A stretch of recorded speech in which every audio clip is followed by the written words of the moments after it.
Yeah, just like get in midfield. Just go right now. Go to camera 3. 3. Go to the perfect, just like that. I'll just go ahead. Yeah, graphics 2 is going to be up for the first. Okay. Go right now. Go to camera 3. Go. Yep. Go to the perfect, just like that. No music. I'm going to have to cue Sophie. Wait for it. On radio in the Canal Zone. All right, guys, mic check. FPM. Okay, Ricky, mic. Yep, I am ready. Willie, mic check. Yep, let's go. 10, 9, 8, 7, 6, 5, 4, 3, 2, 1, and we're live. Okay, and go for it, guys. All right, guys, we are live, 8 p.m. Friday night, happy hour at the Balboa Yacht Club. It is November 22nd. Holy, can you believe that it is less than a week from Thanksgiving, Ricky? Yes, that was a quick skip and jump and hop and lickety split and all that. We got through this one pretty quick. Unbelievable, man. It's, just like that. I think it's a show because, we prep for it. We get ready for next, Friday. Boom, llega Friday rapidito. That's true. That is true. It does. It does keep us busy. And so we're, the days do go by quick. But nonetheless, it is Friday night. Ricky, what's going on, man? How's everything going? Here in San Francisco, raining. We're getting our form of hurricane season right now without the winds. But definitely with the amount of water coming down, a little chilly, but ready nonetheless. And always we like to start by saying, hey guys, thank you so much for starting your weekend with us. This is a happy hour, so we are going to salute right off the bat and have a drink with you guys. It's Manchester United Friday night for me, but yes, salute everybody. Right on. No, and we'll have a little celebration of life for John F. Kennedy as well. Today in news. Correct.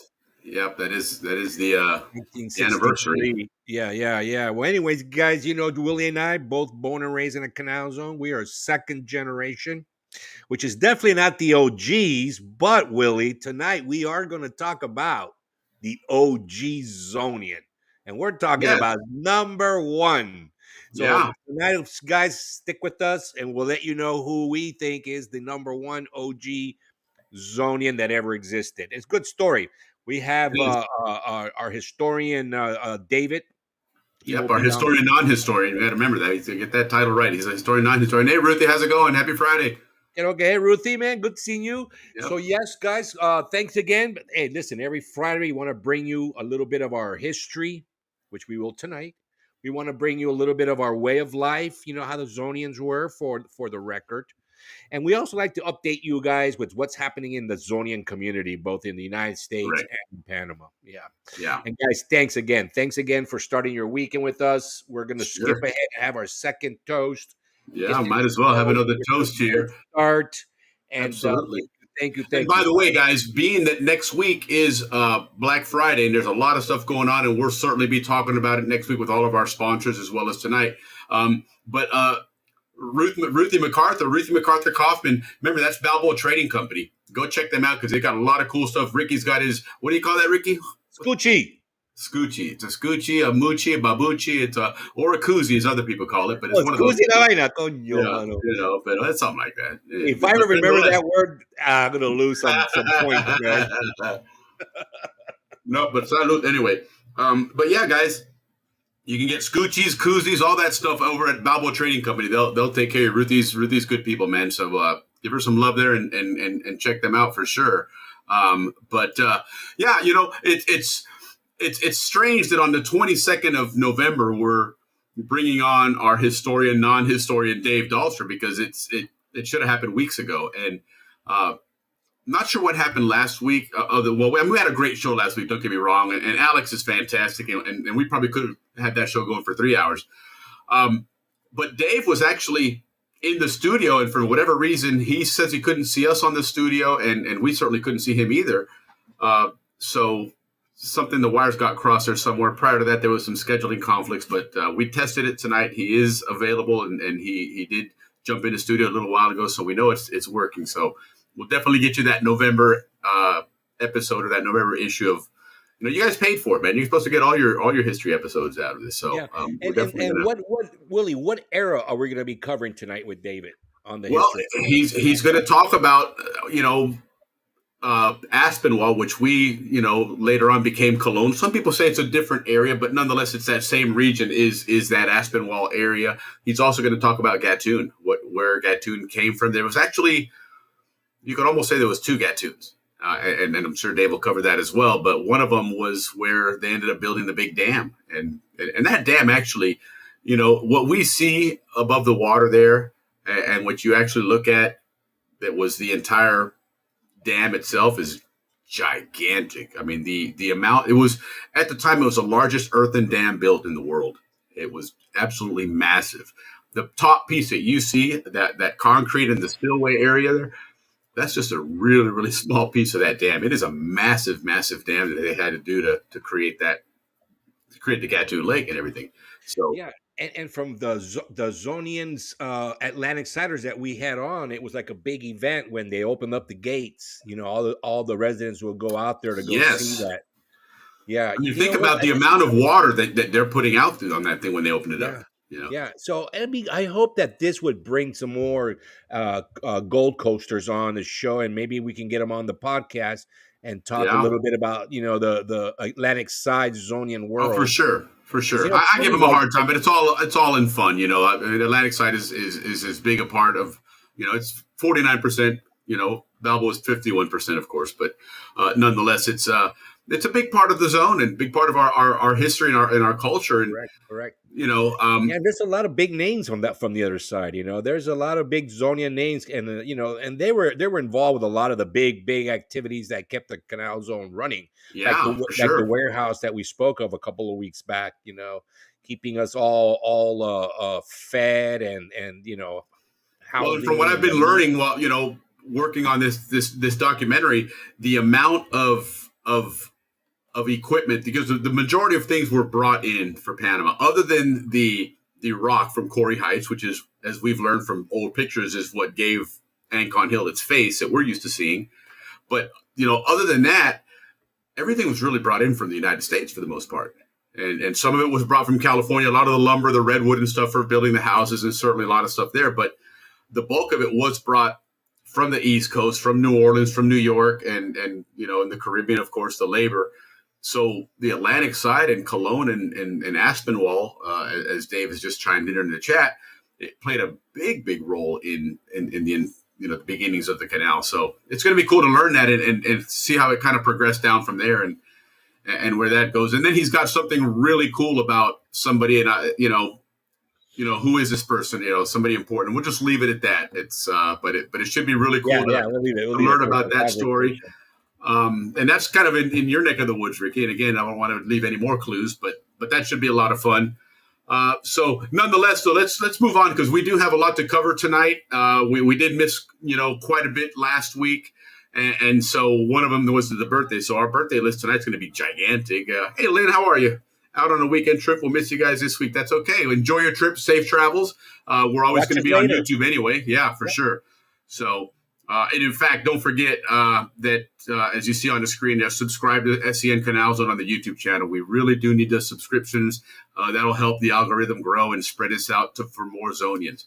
Right? There's a lot of people that aren't on social media, but everybody goes on YouTube to watch videos. So if you're a Zonian, you're not on social media, but you tend to watch Zonian type, content, the more subscriptions we get, the more we get included in that algorithm. And so these people start to see our show as well that aren't aware of it. So help us out, spread the word, share it. Anytime we post something on the show, make sure you share it if you can. That way it continues to spread the word and get it out there. But nonetheless, again, let's move things along here. The other thing that we didn't get to do last week, which the entire crowd clamors for, and they've come to love this so much, and especially the tune there, is our own segment that we call El Bochinche. Yeah, that's right. Hell yeah. El bochinche. El bochinche. El bochinche. El bochinche. El bochinche.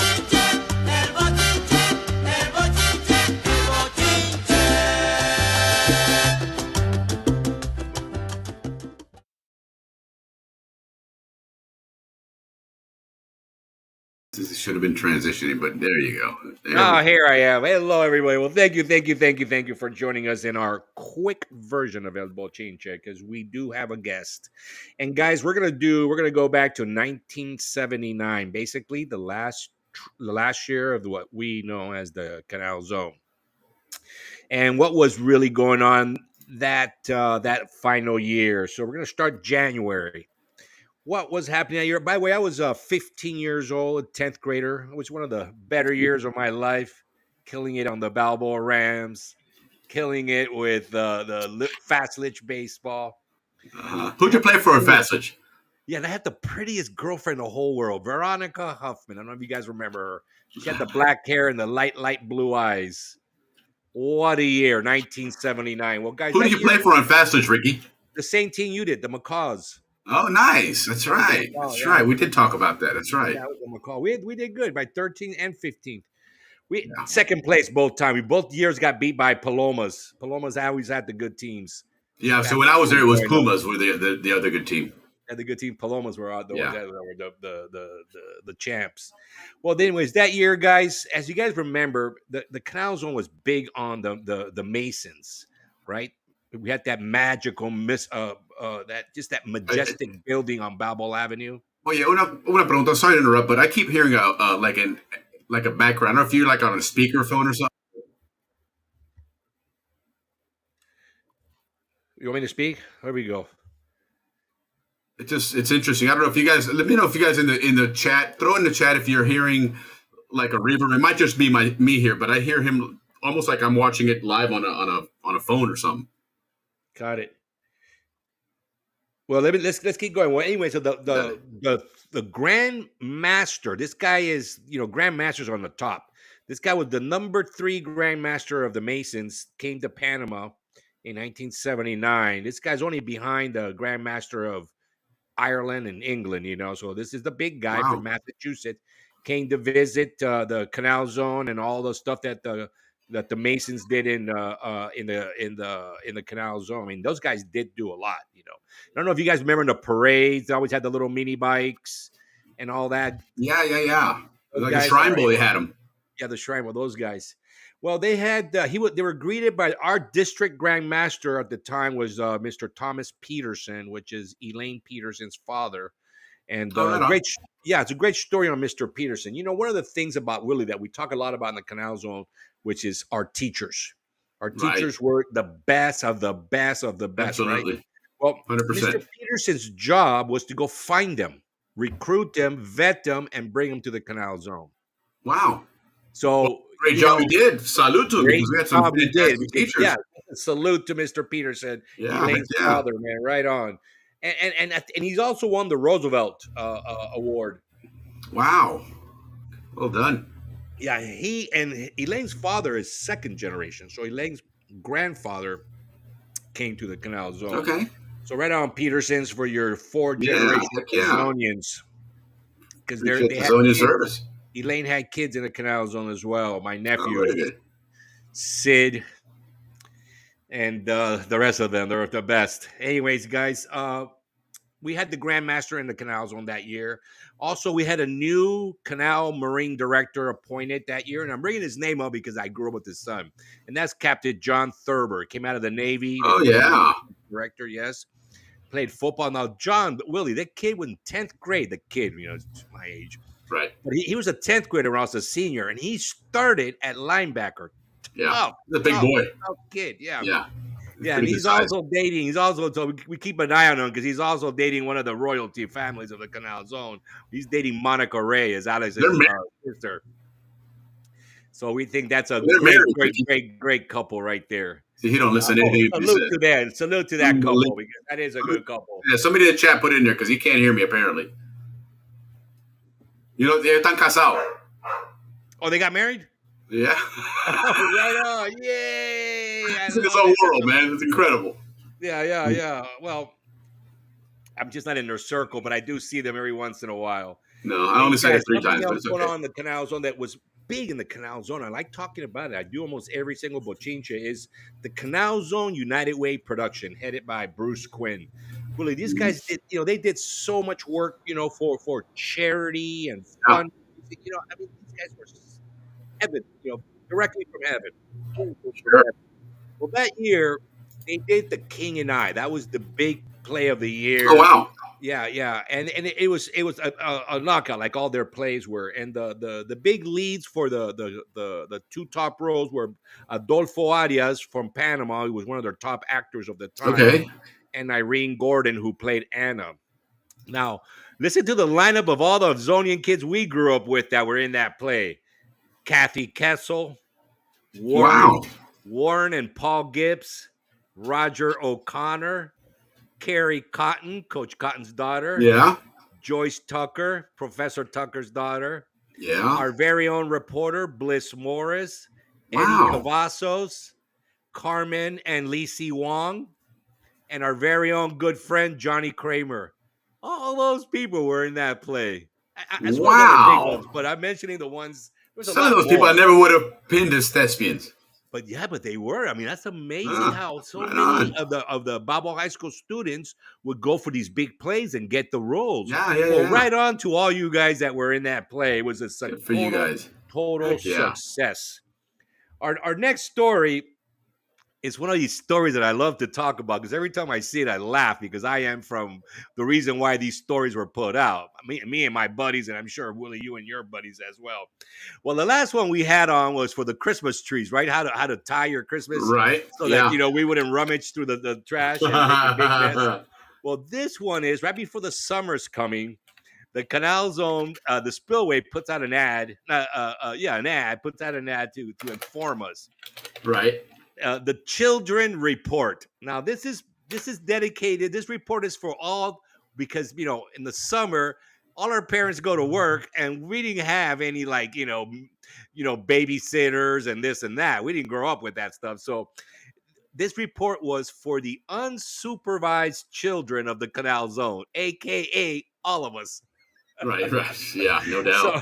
So they had this report, No doubt. and the report wanted to remind everybody that the community would be responsible for their safety. So Yeah. that's why we grew up with, anybody can spank us, Yeah. If we were out of line, right. whack, because our parents were always informed, hey, you guys are responsible for their Mhm. safety. Yeah. So that's something that I read that brought my attention. I'm going, no So that's wonder interesting. We always think of it just a great culture here, which maybe it was, but it's also kind of something that was part of almost like the rules in the zone. rules of the zone, yeah. Huh. Well, so I Right read that. I was like, no shit. And that's on the children report. Well, Yeah, anyways, yeah. I'm bringing this up too because another person that's tied to our show. We love to tie everybody to our show. Right. Sync. We're in sync. We're synchronizing. Dr. Byron Eftimitis. He Yeah, ran right on. he was the one that planned the guidelines. And this is what cracks me up. So he has all these long guidelines, right? So he's like, all right, up from 0 to 5. This is what you, if you got children under that age group, this is what you got to do. You got to protect them because these guys are always going to get, because they did a data of, who normally gets injured during this time Right. period and Sure. from where the injuries come. So these were the 3 biggest injuries. One is kind of sad. 3 biggest injuries from 0 to 5. Burning, playing with fires, guilty. Poisoning, eating berries, eating, every freaking fruit we find in the jungle. Guilty of that. And then, of course, the last one, and it's the worst one, drowning. So apparently there's a lot of kids that drown in the zone, right? So they had a guideline to how to take care of those. So you don't want to hear something funny, Ricky? When my dad used to reload, right? So he had a lot of stuff, including gunpowder at the house. And I thought it was cool because there's 2 types of gunpowder. There's smoke and smokeless gunpowder, and they have different characteristics. So he happened to have a can of the smoke gunpowder. And I would take a piece of paper and I'd put a little pile on it and I'd kind of wad it up and I'd set it down and we'd back up and just a flash and a real thick cloud of smoke. So I was doing it one time with all my friends showing off. And, back then everybody wore their little Jimmy Connor shorts, so you didn't have a lot of protection. And I'm lighting this thing. I squat down to light it, and I think it goes out. So I squat down to light it again, and I just happen to see a spark for a second. I just happened to put my arm in front of my eyes, which left me a bunch of scars here. But it you can say blew up. It went off. and my thigh, my right thigh, I had a blister about this big. Where's the camera? About that big on my thigh. It was horrible, man. It would really bad burn. And man. what was your age at the time that you did that? Oh hell, I was living in Amador Road and. So you were like 5 or 6, so you were part of the statistics. 7, 8 years old, yeah. No, a little older than that. Yeah. Hey, so Maleante. So he was right. Yeah, Dr. Camadas was onto something. So okay, so they had a big guide on how to take care of us, but during that time, what to do so that we don't burn ourselves or poison ourselves. And then 6 to 12, right? They had guidelines on skateboarding. Use this, use that, put on helmets and stuff, whatnot. Bicycles. This is the funny one: falls from trees. Oh, are you kidding me? Come on, man. Guilty. You ain't stopping that one. Yeah, snake bites, because we're always in the jungle. 6 to 12. I think the only one that I knew that got bit by a snake was Derek Reyes. I think Derek Reyes got bit by a fur-lance. No way. No, I knew I got bit by a snake, but a lot of our snakes weren't poisonous. They would just hurt. The boas. Yeah. Right. So now here's the funny part. From 13 to 15, there is no guideline, because by the time you got that age in the Zonians, you already knew how to take care of yourself. You're tranquilo como pirulo, man. Learning through trial and error. Yes, for sure. Yeah, they don't have any guidelines for that age. That is hilarious, man, because anywhere else in the world, there's guidelines to you're like 25. Right. So after 13, you're good, man. You're not getting hurt because you already know what to avoid, what not to eat. Heck yeah, exactly. You that big ass mango was way up there, man. So you went way up there to get that.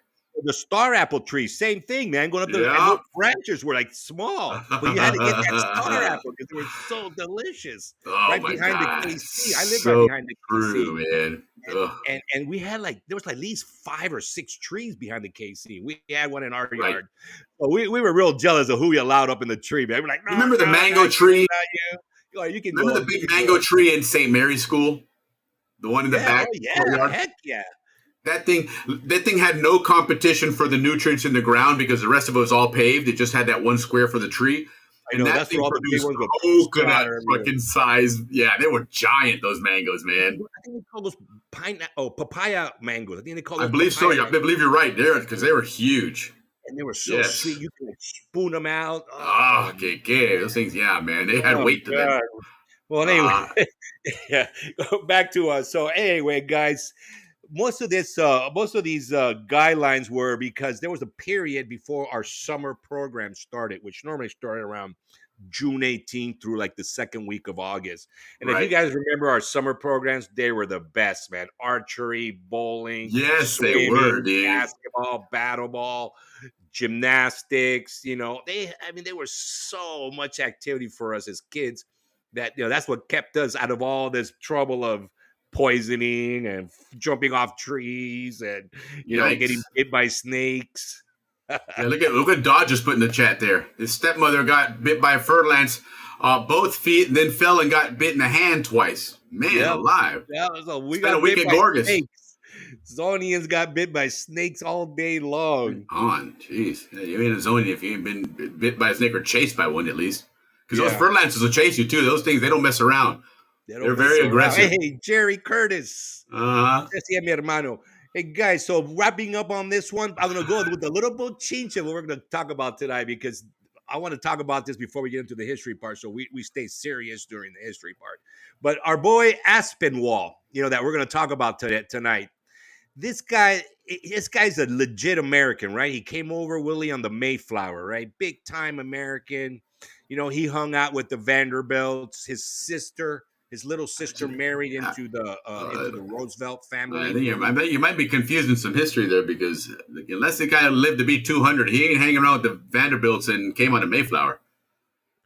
No. La vida. What is he, Rip Van Winkle, this guy? Well, that's what it said on his bio. Maybe his grandfather is probably what it's talking about. Could be. Yeah, maybe his family came on the Mayflower or something. I could see. But otherwise, definitely, the Mayflower did come over in the 1600s, 1700s. Yeah. Okay. Yeah. Well, definitely, he's from that lineage. Well, and our historian, non-historian, just set the record straight there for us. He's a descendant of the Mayflower descendant of the Mayflower. Right, There right. you Because go. you know, I did his But history. that's still like the who's who, right? That's the who's who of people that The came. who's who of the U.S., right? Yeah. So there was there was the big gold rush, right? The gold rush, everyone was going over that. So Yeah. before, while they were building the train, there was a period there where the Vanderbilts built these steamships, and they were taking people, to California down on these two steamships through to Nicaragua. And then they would cross over from Nicaragua and then go up to California. Well, our boy, which I'm gonna call, I'm making this call right now, Willie, the number I like one it. Zonian that ever existed. This I guy dig it. is the OG Zonian of all the Zonians. I will drink to that. Right on. Yeah, I'll drink to that. I think your argument makes total sense. I think so too, because this guy saw the. I mean, nobody everybody was trying to cross the isthmus from the 1500s. Well, he started that steamship company from Panama before the gold rush, a year before. Well, the guy was Beeble.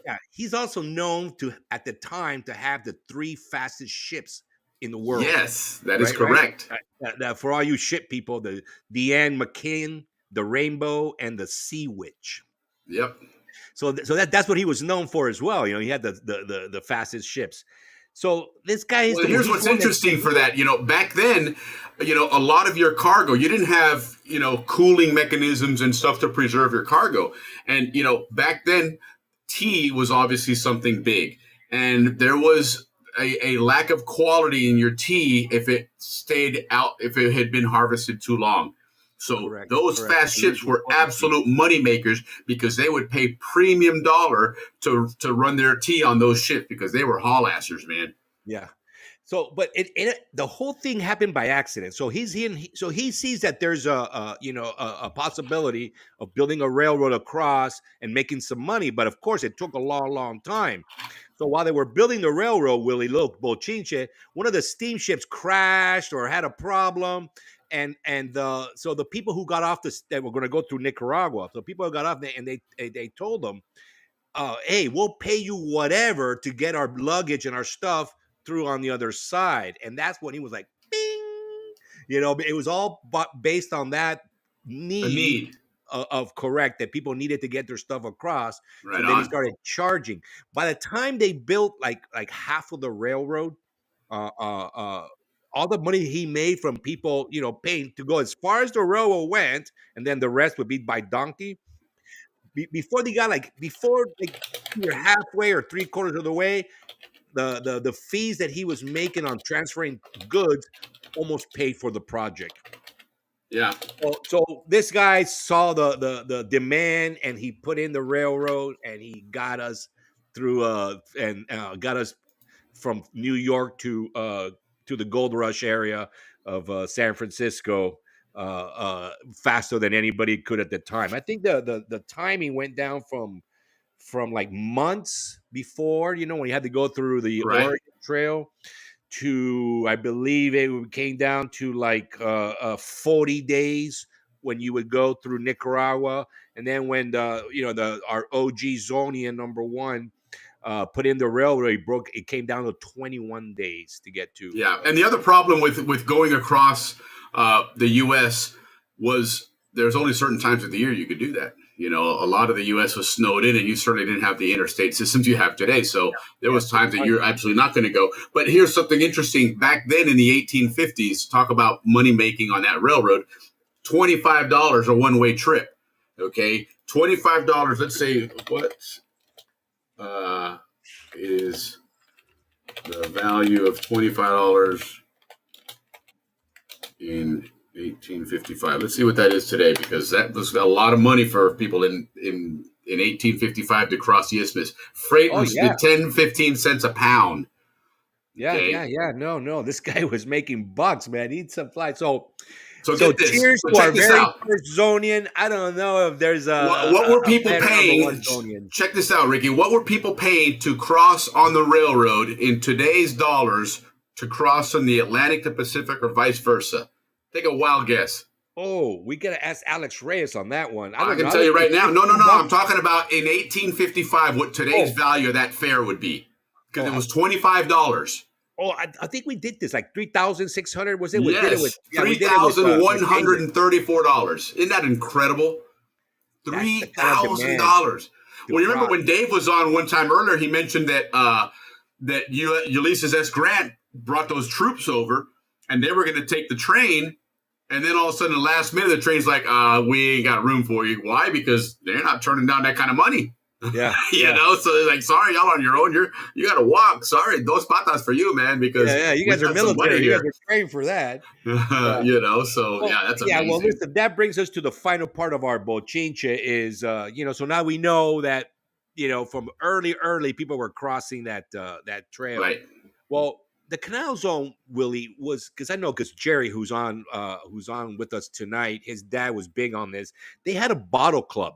I don't know if you guys remember Right. this, but there's a big bottle of where they would go like on Las Cruces Trail. So I remember Jerry would do that when we were little kids. But they had this bottle club in the Canal Zone that always went out and did these collections, and it was like a treasure hunt. Because if you look, Willie, Okay. since the 1500s, they were crossing, right? French, English, Spanish pirates, Rome Yeah, crossing certainly. through that isthmus, through Chagres, and the people for the gold rush, they went through. Again, there were Frenchmen, there were By the way, do you Jamaicans. know where the name Las Cruces Trail came from? That's a good one. So in Chagrin, because the Camino Real was the one that went from Panama City straight to Nombre de Dios. Okay, the Las Cruces Trail halfway through caught the Chagres River, and from there it would go by boat the rest of the way. So where it ended, there was a little town or village there. It was called Cruces, Las Cruces. And so that's where the name of that trail came from, Las Cruces Trail, because of that little town, which of course is no longer around. But Got it. Yeah. That's a good one to know. Well, interesting. so the Zonians we were lucky that we had this treasure trove for us to go out there and excavate these just super valuable bottles. Like Sure. some of the up until 1979, I'm sure about today it's changed, but in 1979, some of the prize collections that were found were President Zachary Taylor's private drinking Glass. glass. There was some rare milk glass made out of cobalt blue and cobalt black. Yes, I remember those. My dad had some. He did some of that. Yeah. Oh yeah, they all did because that stuff was all valuable. And Right. there was also a lot of moonshine jugs and castor oil. Castor oil. bottles. Certainly. Yeah. Look, Dave's mentioning it. His grandfather found some bottles. Lee Morton just chimed in that his grandma Eva Hart was a bottle hound. Yeah, Right those on. grandparents Yeah, that had the early dibs to the good I have. stuff. My dad gave me some of those bottles. He had a nice collection. They're really Yeah. cool. It's amazing. From the 1500s, people find Right. bottles. And the amazing thing is that they're still preserved because obviously glass is not exactly something that's strong and durable, right? And yet it's been able to last this long. That's pretty cool. And give you a wild guess. Guess who ran the bottling company? The bottling club. Bill McLaughlin. Of course. Oh, there you go. Of course, right on. That's par for the course, man. Par for the course. That man is OG. Like He is a number two, true Zonian He champ, is man. true, He true really to the is. bone, man. His bone marrow is Zonian. Yeah, no doubt, man. Oh my God, I mean, that guy has given his service to the zone forever, man. And you know what? Let's Thank you, toast Bill, to man. him, Willie. And I'm Salute, done Bill. with beer. So when is our Brother. break? I know, right? Yeah, we're getting ready to come around one here pretty soon. Here, we got Dave on let's standby. get the He is in the birthday studio, party. guys. I can confirm that our historian, non-historian Dave Dahlstrom is in the studio. So He's in the house. yes, Let's roll yeah. with our birthdays. yeah, we've You been have we missed Hey, it. Kevin, what's going on, brother? Good to see you, man. Hey, Woo. Parsons, happy birthday, Kevin. That's We got right. you tonight. Yes, yep. You're on that list. It's a long list, man. We missed people last week, man. So Sorry, Kevin. we gotta get caught up. for last week, but last week was an important show because we had to get a lot of things. There have been a We lot of had updates and Alex changes on. to that Canal Zone reunion. So it was Yes, important to have all that on. it was, You know, and it it's- was an update from the man himself. Yeah, for sure. So that was cool. But right on, Kevin. Glad you're tuning in, man. Enjoy the show for sure. So, but good bochinche, Ricky. That was some good stuff there. Always interesting. Always interesting I Zonian love stuff that there. research, man. You know, That's and that's the really. yeah. Sorry, I was going to say ahead. it's really cool. You know that you have access to that, guys. Go to the Panama Canal Museum collection. So go to their website and you can download and view all the spillways, all your yearbooks from high school, from Cristobal, the all of that. It's amazing the collection they have there, guys. So definitely check them out. Yeah, and have the patience to learn the site. I mean, it is user friendly, but like anything else for our age group, it takes a little bit of that starting, the bunny slope part of your ski. You're right, exactly. career. You got to walk before you run, man. Bunny slope part, and then it's easy to navigate. You'll have a treasure of information. Yeah, you can. Let me tell you what, you can get lost in it. You can spend an evening in there, and all of a sudden you're like, man, it's 1 o'clock in the morning. I'm going to bed. Tuesday, Wednesday just like night that after dinner. Best right time to on. research. Right on. Well, check out what Lee just put in the chat there. Happy birthday to his mom, Joanne Morton, on the 16th. So, Lee, that's a great segue to our next segment. And go ahead, and Ricky, you've got that long list of birthdays. So, do your thing, Papa. Let's start with our 81s. And this one is a celebration of life. This one goes to Evan Moldyke, who graduated with us, and he died in the line of duty in Iraq. So happy birthday to you, Evan.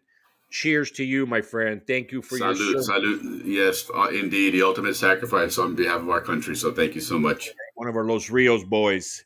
Happy birthday to Dr. Elaine Rayburn, who lived across the street. Her father was Herbie Rayburn. Yeah. Big figure in the Canal Zone, especially in the sports. He's the one that found Mariano Rivera. Absolutely. Big Yankee scout. Absolutely. Yeah, that Rayburn family's always been a big baseball family.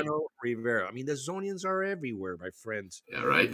Michael Sterrett. All you 81s remember him. He looked exactly like Leif Garrett. And back in the day, Leif Garrett was the pretty Papason. Papason, right. He looked just like him, man. It was amazing. Randy Tinnen, a big figure in our class. He was a very good trumpet player. Very good friend of everybody. Very smart. Happy birthday to you, Randy. And our very good friend, my very good friend, Greg Watts, bass player. He owns I wish I remember the name of his bar, but he owns a bar in Florida. He's had it for quite a while. Rock and roll bar, and they always play a lot of hard rock there, And he fills in he plays with a lot of the bands. Well, that's for the 81s, guys. Happy birthday to all you 81s. Okay. All right, we're moving right along with my beautiful, beloved, always remembered Jill Dupree. Happy birthday to you, Jill. Right on. Salute. Happy birthday, Jill.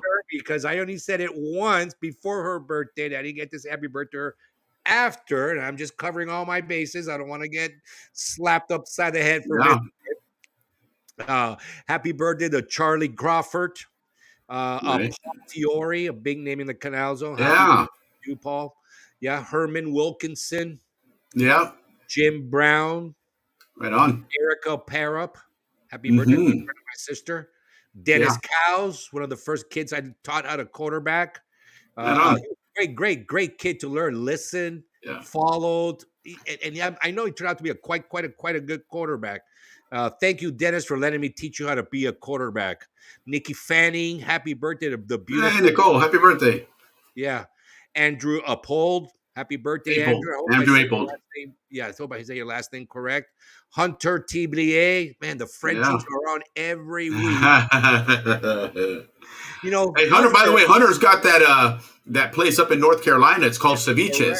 Yeah, okay, famous. And it was on Guy Fieri's show. On that dives, drive-ins, and whatever thing. He was on that show. Really cool. You could probably stream it if you look for it. But he was on there, man. So another Zonian making the rounds on TV and stuff. Well, right on, man. Not quite as big as our show, but it's pretty big. Yeah, Kevin Barsness, who's on with us tonight. Yeah, what up, Kevin? Happy birthday, brother. Bruce Thale, the son of our chemistry teacher. Yeah. No, Bruce is the chemistry teacher.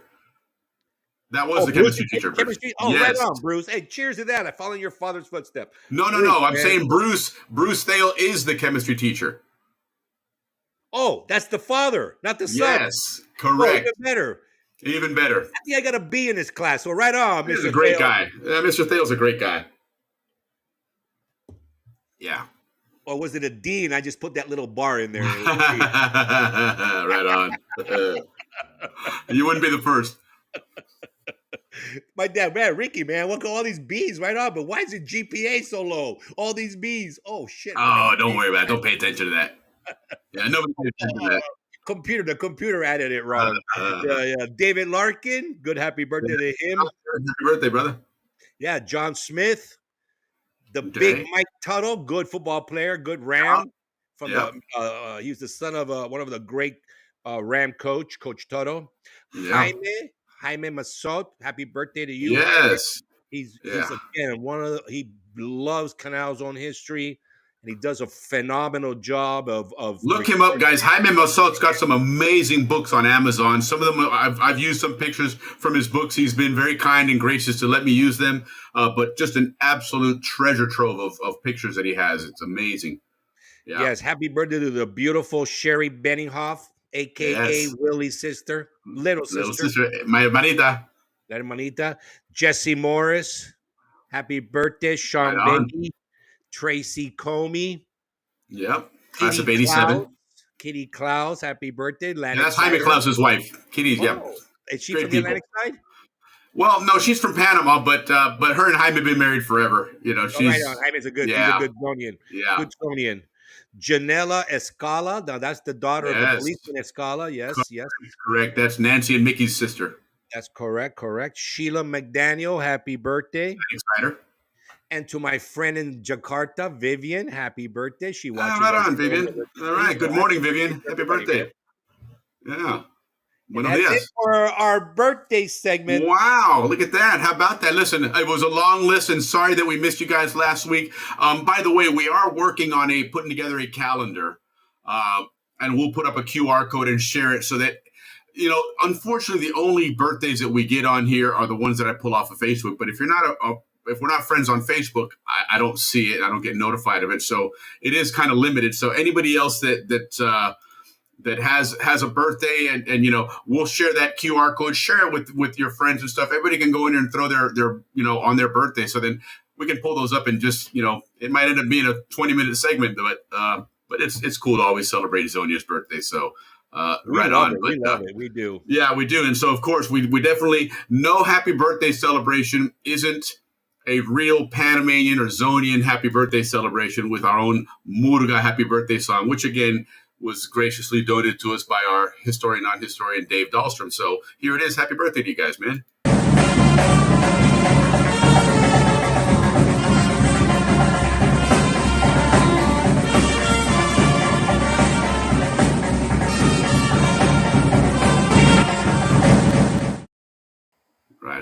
Right on. So happy birthday to everybody. And again, if we miss you, apologies for that, but we do extend that happy birthday to all Zonians out there. So Dave's getting ready to join us here. We're going to take a quick break, time for you guys to go ahead and refill your drinks. We're going to show you a trailer of this documentary that we're working on as for the construction of the Panama Canal. And then, of course, after that, we'll go in with our historian, non-historian, Dave Dahlstrom. So anyway, enjoy this, and we'll be right back, guys. Deep within the jungles of Central America lies the Isthmus of Panama, a narrow strip of land connecting North and South America as well as dividing the Atlantic and the Pacific Oceans. It is here, in Panama, that explorers dared to imagine the impossible, a path to join the world. King Charles of Spain commissioned a research expedition to survey a canal in the isthmus in 1567. He was searching for a way to shorten months of perilous sea travel around Cape Horn in South America. In the middle of the 1800s, Great Britain also surveyed the isthmus for a canal route and a shortcut to Asia. Finally, in 1881, the French diplomat and Suez Canal builder Ferdinand de Lesseps tried to replicate his efforts in Panama. But unlike the flat and soft sand in Egypt, the stifling jungles, rocky terrain and disease in Panama proved to be a much different and more challenging landscape. This challenge proved to be too much and resulted in failure. As the new century began, the United States took up the challenge of cutting through the continental divide. America was fast becoming a global power. Her new industrial might and ingenuity were about to be showcased to the world. Excavating the impossible, the building of the Panama Canal, is the story of dreams brought forth from failure, of innovative leaders and men who toiled and sacrificed to see two oceans united. It's a story of technology, of courage, and of unbreakable human spirit. This 5-part series will be the most comprehensive and detailed account of the building of the Panama Canal.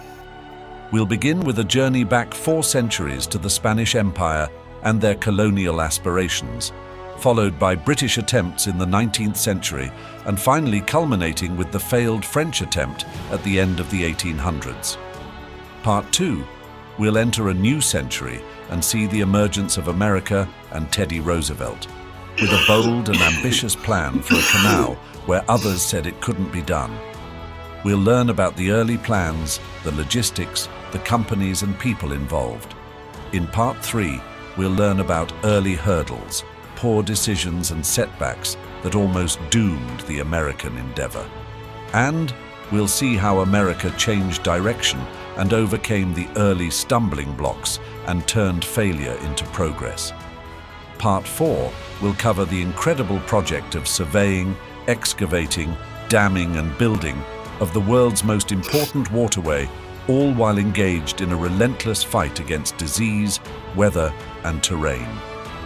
Finally, Part 5 reveals the steps in completing this strategic waterway and the first ships that crossed a fully operational Panama Canal, changing global trade forever.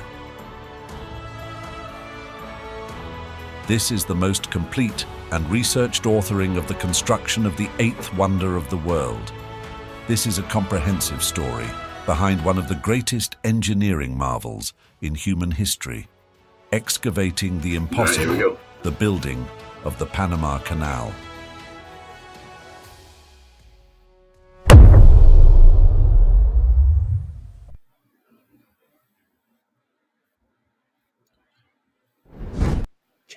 All right, how about that? So yeah, I'm excited about that, guys. It's coming along slowly but surely. But I'm really excited for doing that. I'm actually, the inspiration from that actually came from our guest that you guys see on the screen here. When Dave and I first started talking about history and the Canal Zone history, I was like, this is why I call him a historian, and Dave says he's not a historian, so hence the historian, non-historian. But I was like, where do you learn all this stuff? He goes, dude, look it up, man. It's the Library of Congress, the Pan Canal Museum collection. There's so much information there. And so, I've literally spent the last 6 months just reading this stuff over and over. And I've realized, my God, there's some really, really great information. True. Me too, David. And then I started looking at a lot of the documentaries that are out there. And truth is, they don't talk about a lot of this stuff to the, I've researched things down to the grid pattern that was used to excavate Culebra Cut. There's so much cool stuff out there that I'm really looking forward to coming up and putting it together in something that we can share with everybody. But nonetheless, let's talk to the guy that helped inspire some of this stuff, Dave Dahlstrom. A little bit overdue on our presentation with Dave because it's normally first of the month, but we had some scheduling issues, and then last week I'm not sure what happened there, but he couldn't see us, we couldn't see him, and so without further delay, I guess we could call it. Dave, welcome back to the show, man. It's been a long time. Yeah, how you guys doing? Thank you. Hello, David. Good to have you back. Nice to be back. Yeah, for sure. Tonight we're going to be talking about El Otro Lado. El Otro Lado, that's right. Both coasts. We don't. To be nice. None of us lived over on the Atlantic side, and so we haven't talked about it a whole lot. And so I'm going to talk a little bit about the history of how it came to be, and it has quite a history. We've talked about Columbus and Balboa and some of that stuff, but Colón has a history. Aspinwall has a history. Balboa started in 1909, and we pretty much know the history because we created it. But Colón has a history before Canal Zone, and you guys touched on a lot of it. Good job. So, Rick, we learn from a pro, man. 6 months of lessons from Dave Dahlstrom. You're gonna learn. Yeah. Whatever Dave comes on, well, you got to study because you got to be. You got to be on your game, man. You got to be able to chit chat with David. Yeah, but tonight, guys, I'm gonna stage a coup. Okay, right on. I'm gonna declare myself the historian of the Canal Zone. I There told we you. go. I was guys. behind that from a little while Accomplished. back. If that guy last week Historian. could go up against hated Tyson that. and just be an Cheers influencer and to call that. himself a boxer, I can call myself a historian of the Canal. Hey, Why listen, we you like having Dave on? The guy is are a knighted okay. historian. He's And absolutely. I invite anyone to challenge me Yeah, to it no, they gotta because go through us. it's fun learning this stuff. And It really, is. you're absolutely right. There's so much stuff out there. And Bill McLaughlin, he's got every time I look for something, it's like, oh, Bill's already got there. He's already been there. Yeah, that guy's a true Zonian through and through, man. I mean, it's amazing what's out there, but just go down these rabbit holes about stuff. Heck yeah. So we're going to talk about some of the history, but I'm going to also do something I call famous Zonians, and then some what am I or where am I, just kind of where, just some artifacts and such. Sure. And then we'll talk about the history of Cologne, Aspinwall, and Gatun. And I don't know the recent history. I only spent a few days on the Atlantic side my whole life down there, so I don't know. You and me both. You're absolutely right. Yeah, so I'm not going to pretend to know, but I'd like to know from folks. Everyone I've ever talked to from Atlantic side, completely in love with it. I mean, right. So I'm sure it was a great place as well. I just don't know it. Gotcha. Yeah. But the history is phenomenal. Right. So to your point, that there wasn't a Balboa until 1909. So, when we think of canal construction, everything going on, it had to do with the Atlantic side, with Cologne, with Aspinwall, and on the Pacific side, it was basically Panama City you were dealing with because there was no Balboa there. There was no town there yet. Exactly. Yeah, it was all swamp. Right. Interesting. That's awesome. Yeah. All right. So let's get started. We'll, if we have time, we can move on to some other stuff. I don't think that we will, though. But so we go on to the famous Zonians. So this week or this month, my clue is, or question, which Zonian created the board short and founded a clothing line that was sold at the commissary? All right, let's see who it is. You guys, remember, we're on a bit of an 8-second delay, so it'll give us a moment here. In the meantime, Vern, good to see you. Go Tigers. Yep, that's right. And Vern's dad was our principal at BHS as well. Very cool. But anyway, so there's a question there, guys. Which Zonian created Kiki O'Brien? Board short? Kiki O'Brien. That is a name for the absolute. Let's give a hint. Give a hint on the next one. Okay. Here we go. Our hint on that one. Here we go. Oh, I already know. You already know. All right. Okay. Then if Ricky already knows, let's go on to the next one. Ricky, what are you thinking there, Ricky? Something. I want me to give a clue? There's like a number involved. Yeah. Okay. Well, but that's the name of the product line. But we're talking about who the famous Zonian was because we're attaching a Zonian to this. Yes. Let me see. I would have to go with one of those photographer artists that we talked about last week. Not Young, the other guy. Not Sprague. There was a third guy we talked about. Interesting. So we're thinking it's an artist, huh? All right. Well, Dave, let's go ahead and reveal it then, so we can move along. But it is none other than his name was Duke Boyd or Francis Boyd. And he was the co-founder of Hang Ten Surfwear Company. And this company created the board short and also, had a very, very popular clothing line. And he was a BHS grad in '53. That was my mom's class. Wow. 2 years before my dad. And remember having those shirts with the little feet, the embroidered feet on the logo.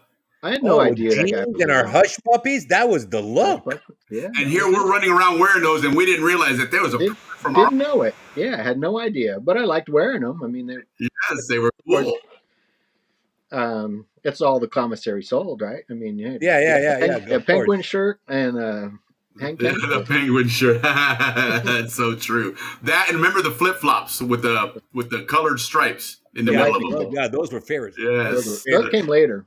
Later. They did. Those came mid to late 70s. I think we started seeing those. Yeah, and then they started getting they started stacking them. I thought that was pretty cool. And there he is. There he is. Yep. I believe he was military. Okay. And a veteran. Was in Korean War. Okay. Well, thank you for your service. Yeah, we missed last week. We were talked about them during Veterans Day, but yep. Right. So then I went online and was looking at some of the product line that they had. We'll go on the next one. And no, you went too far. Oops. No, too far. Well, that's all I got. That one says, "What am I?" How come we have different shows? All right. There it is. Yeah, there's a shirt, and I went online, and this vintage company is selling that shirt for $120.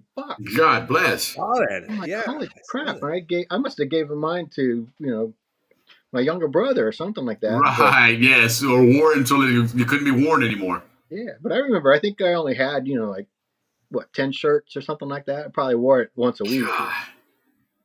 Jeez, but look at the description on it. That's so cool. As a rad 1970s to 80s. That's cool. Yeah. Rad. You haven't heard that term in a while. So if you got one in your closet, man, put it up on eBay and maybe. Yeah, right. No doubt. You get some money for it. Heck yeah. Good call. All right. So I got a picture of me wearing that shirt in the next one. I think it's about 1976. Another good year. That was a good year too. Yeah. You can't tell that it is, but I know that it is because I used to wear that shirt all the time. I remember the pattern too. Yeah, because we all had that shirt. I had that shirt as well. Yeah, that was a cool shirt. That was definitely a cool shirt. It probably got passed around the Canal Zone. Different people wore it. Oh, I'm sure. Time. I'm sure. Yeah, I remember all that stuff. So I was hanging 10 back then. So didn't know it. Famous Zonian. You guys wore a uniform, but we had a uniform too, right? Exactly. There you go. Right. We were St. Mary's. Yeah, we were St. Mary's. I'm not gonna say it because last time I said St. Mary's F, whatever. Yeah. Boy, did I get a lot of texts, saying, "Rick, I can't believe you said that about us." I'm like, come on, guys. About the ferry, St. Mary's. I thought that was cool that he designed this company and then also is known as the founder or creator of the board short because everyone wears board shorts now. Everybody does, absolutely. So this guy definitely was an innovator. He certainly was a trendsetter. Yeah, right. Well, that's all right. Zonians are cool, man. I mean, let's not kid ourselves. So this thing, I was wondering if anyone's ever seen anything like this before. I hadn't seen it when I was down for Captain Andrew's wedding. I was there with John Wagner, and he was telling me some stories about some of the things that he used to do with his father. And so he showed me this photograph, and I'm like, what the heck is that? I've never seen that. Okay. So it says, Isthmian and Canal Commission, 1908. Okay. Wow. And so now these were what, in the ground or? Well, this is actually, I'll go ahead and tell you what it is. It's a survey marker, boundary marker. Okay. And he and his father used to go out in the Banana Channel, scuba diving for railroad ties, getting those big pieces of Lincoln Vitae. Okay. And they would come across old trains. And this thing, they hacked off an old train. So old trains I'm sorry. This didn't come off an old train. This was the boundary marker. They pulled it out of the ground, but they had some other plaques. I'm sorry, that came off the train. Yeah, old from a train that was actually in the water. They just left it there. Just left it there. Yeah, like 100 trains were left behind. Yeah. Aspinwall, his railroad, part of it was built over water. Yeah, he used pilings. He had to build his pilings. The whole thing was pilings because all swamp back then. But this is canal construction. He brought in Jamaicans, Frenchmen, and Australians to build that railroad. Yep, and Chinese. You're right, and Chinese, and the Chinese, So look, that's why Panama is such a melting pot. But this is an early Canal Zone boundary marker, and I have some, and I've seen others, newer ones, but I've never seen one like this. So I just thought it was cool for Johnny to share that and to share the story about going down with his father. Sure. And David, how big is that? Is that like inches big, or it's it's about 6 inches, I think. This is across. Okay. Interesting. Yeah. And I wonder how far they're spread out. How far are they spread out? Yeah, that would be interesting to see where the next one, you see that kind of that line, that demarcation. Yeah, I guess it depends on the I should terrain. know that answer, but Sure. I Yeah, don't. I mean, if it's flat, it's probably not as close. But if it's hilly and stuff, they Right. probably have They have to be able to Yeah. see it too with their yeah, with their with with their their Correct. surveying. And my surveying equipment. grandfather was a surveyor, and Okay. and that's how I got mine. He And everybody out was there, part of- if you want a job for the rest of your life, get a surveying degree. yeah, Always but in demand, and they charge good Interesting. money. Okay. Yeah, All there's not right. enough surveyors in America. all right. All So right. I thought that was cool. So thanks, John Wagner, for sharing Yeah, that. absolutely. Thank you, John Yeah, Wagner. that's a Appreciate family you, man. too. ITC That's a boundary family. marker from 1908. Yeah, I So grew the up next with one I have is something that I always remember seeing, and I just want to know if anyone else remembers seeing that and Yeah, I where. don't remember that. Where was it at? a mosaic, right? I do recall that. We'll go on to the next one. Kurundu, for sure. Yeah, that was mosaic. A building. Okay. All right. That was the So then first go on one. to the next bus is one. there. Yeah, right there. Yeah. Right there on the corner. You can hardly see it in this. Yeah, no, I in this remember. thing. It was mosaic. Oh, was it that big? Yeah, It was Outside? huge. Because Okay, you would leave interesting. the cafeteria. See, you I would was go trying to one way envision or it the inside other. hanging on a wall or something. I could only see it when our bus left. When we pull out on Right. the main street to Yeah. go home, and I sat on that side of the bus, you could see it out the window. But when you came out of the cafeteria, they had that covered walkway, and Yeah. I you think could never I really always see had it. classes after lunch that way because I do remember that. That's why I called it. ¿Qué Yeah, pasó, that was right Ralphie? outside of Mr. Collins' classroom. Yeah, and it says We taught algebra. on the ribbon it says Corundy Junior High School on it. Yeah, I did see that. Right And on. 1965, I think is the date that it has, which is the year that it opened. Right on. It's Right one on. of What's the- up, Ralph? Campus. If you guys remember, oh god, when I went there, it was like almost brand new. Yeah, Ralphie says hi. He says hi to Ricky, not to you and I, Dave. So apparently it's So- only to Ricky. So But that's just one of those cool things that I always remember. It's like at the stained glass at the library. It's, Yeah, Right. yeah, for sure. just one of those things you always remember. You don't always come across it, but it's there. Look at that! Imagine that architect that got that freaking commission. And then Ugh. this one is for Ricky because I think Yeah, this that's thing so kinda beautiful. looks I'm telling like- you, that's what I just read right to my mind. Look at that beautiful. that right there is worthy of an Art Vandalay Award for sure. Oh my God! Look at how gorgeous that. I think it looks architecture is. like the Enterprise. It does. You know what? certainly Hey, does. the only place I've seen that dome is in Hawaii, Yeah. and they actually knocked it down. I There's haven't one seen in that St. place- Louis at the Arboretum. Yeah, Okay, interesting. Yeah. Yeah, that was so Don, cool. Don Ho, the big famous Hawaiian guy. Let me tell you what, inside that dome, there was some pretty incredible food fights, man. Oh my goodness, those were epic. And hey, I'll tell you, my favorite was the rice and the chili. I think it was on Tuesdays. That freaking dish was the bomb, man. That's where we first got turned on to the French fries and gravy. Yeah, and everything Yeah. was like in little machines. Remember, you had to open the door, put in your Yeah. money, in the door, Yeah, and grab your stuff. yeah. Which is making a big comeback now. You see the Japanese use that in their All restaurants. right. So now we have Where Am I? Oh, is that a So this pool? is the place. Okay, so where is this or what is it? That's got to be Okay. Atlantic side. We didn't have anything that cool in the Pacific side. Yeah, but it has a Yeah. name. Oh, I would say the Washington Hotel. No, That might be the Washington Hotel on the left. I mean, it looks like some kind of a fortification there that's above the ground. That mound of dirt. But that's other than that, I can't really is that a tell anything pool? else. It looks like a open water pool. Yeah, Well, it is, yeah, because you see the big slide on the end of it. Yeah, it's a that looks saltwater so pool. Cool. Right? Yeah. So let's see what this is then. All right. Hey, one thing about the Canal Zone city planners was entertainment was huge in all their design Yeah. planning. Indeed, it was. So this So is this Fort is- de Lesseps, huh? Fort Right de on. Lesseps, yeah. And it was Right.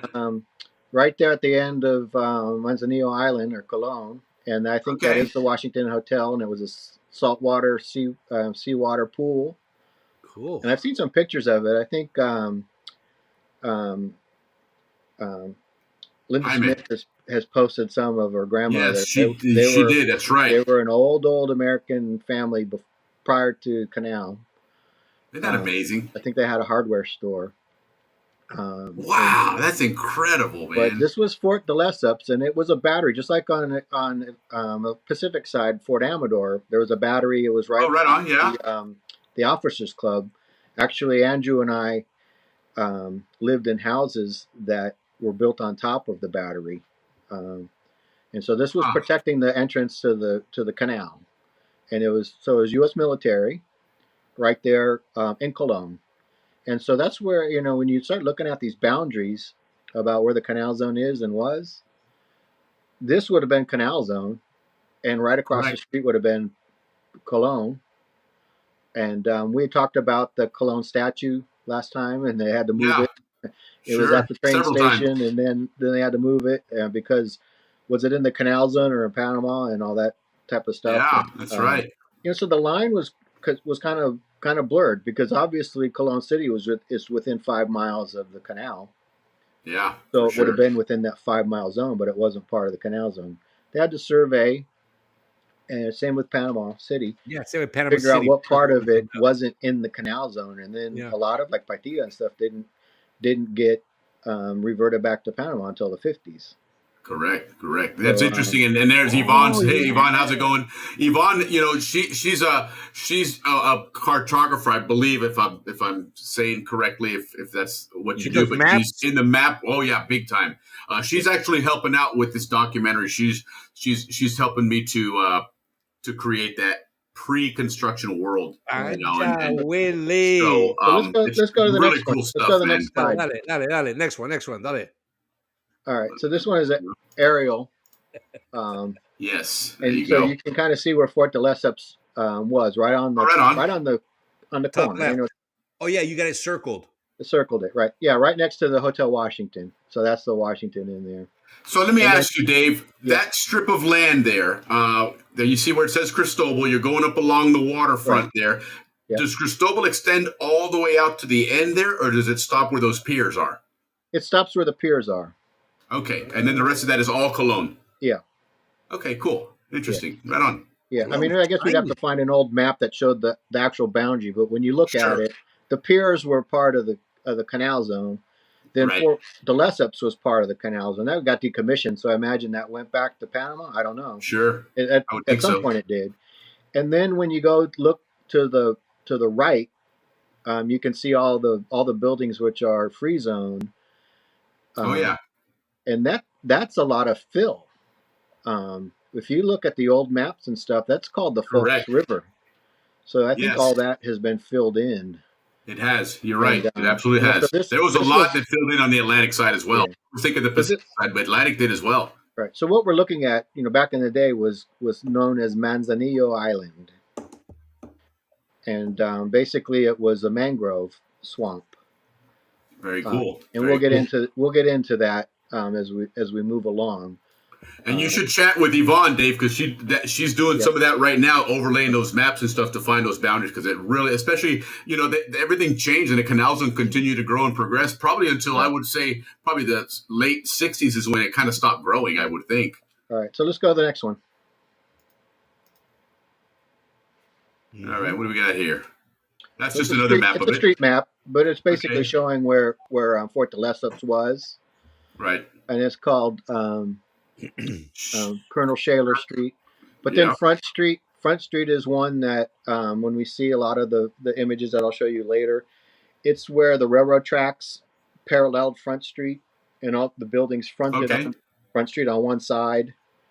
And so when we see images and you see Front Street, this is the area we're looking at. It's the part This that's is the overlay looking of the map. south, Okay. that's looking down. Interesting. And then so just kind of get your bearings of where it is. You can see up at the top is a Manzanillo. And then we'll just go on to the next one. So this is more of a blow up of the fort. And you can see it says City of Cologne on the Yeah, right sure part on the does. bottom.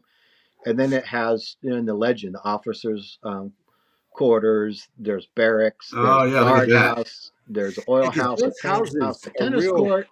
But these Canal are Zone architecture. Sorry. these were batteries. These were batteries for guns, and so they have Battery Morgan.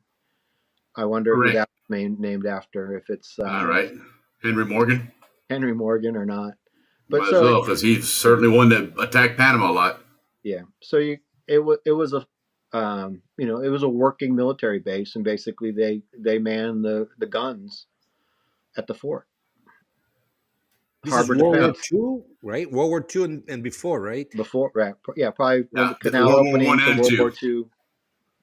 Because you got to remember, up until World War II, any kind of an attack on the canal would have to involve some kind of a naval attack. You weren't really worried about bombers coming long range because any of our enemies were way too far for that. You'd have to send ships close enough that these batteries would be able to handle them. Correct. In fact, I came across something doing all my research, which I sent to Dave. It's a really fascinating, I don't know what you'd call it, a PDF of the batteries of the zone. Really, really cool pictures and stuff in there. It was pretty amazing. But anyway, so moving along on the Atlantic side, then the guy get on to this gentleman by the name of William H. Aspinwall. This is Ricky's there new he best friend is, here. number one Zonian. Yeah, Looks like a Zonian. okay. He was a New York financier. He grew up on Wall Street, and he was a businessman, and he was a co-founder. Back then, he was known as Billy Aspinwall. Was he? All right. No. I would think, Sir William. Big Bad William. Yeah, there you go.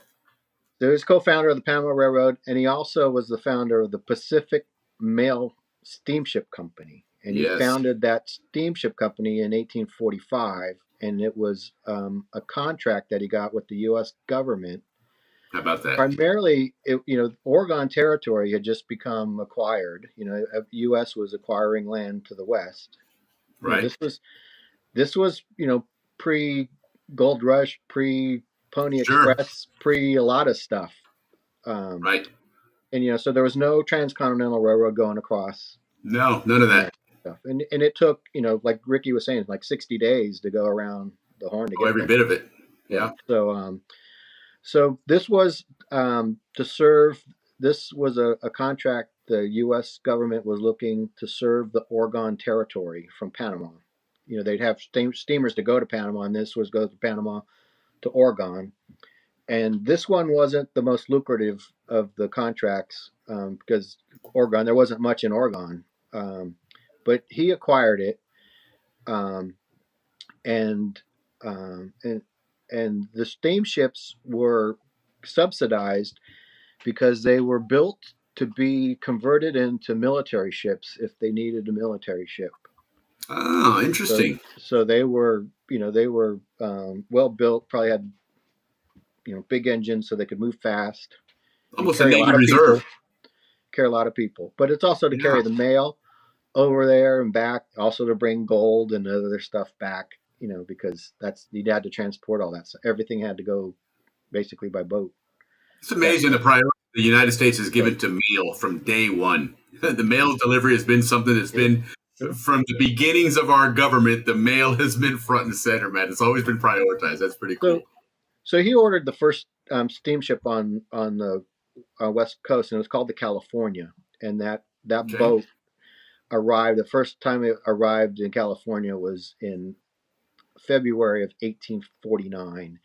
That was right when the gold rush was starting. Wow, right on. So he bought this thing probably thinking that he's not going to do all that well because there's not a lot of business, and boom, the day he's like comes into port, they're saying gold. So all of a sudden, there's a panic. Basically everyone wanted to go to California, and so he was sitting pretty, and Ricky talked about it, how much he made off this. But then he bought two other ships. One was called the Panama, the other one's called the Oregon. And then he started the Panama Railroad. He had actually started that before the gold rush. He started that in 1847, trying to get the rights for that. Correct. And again, it was for military purposes as well. And he didn't start construction until 1850. So the gold rush had already started. Well, you think about now, all of a sudden the gold rush had started. So guess what? Funding was available. Now everybody wanted to get into that railroad business because they knew the potential.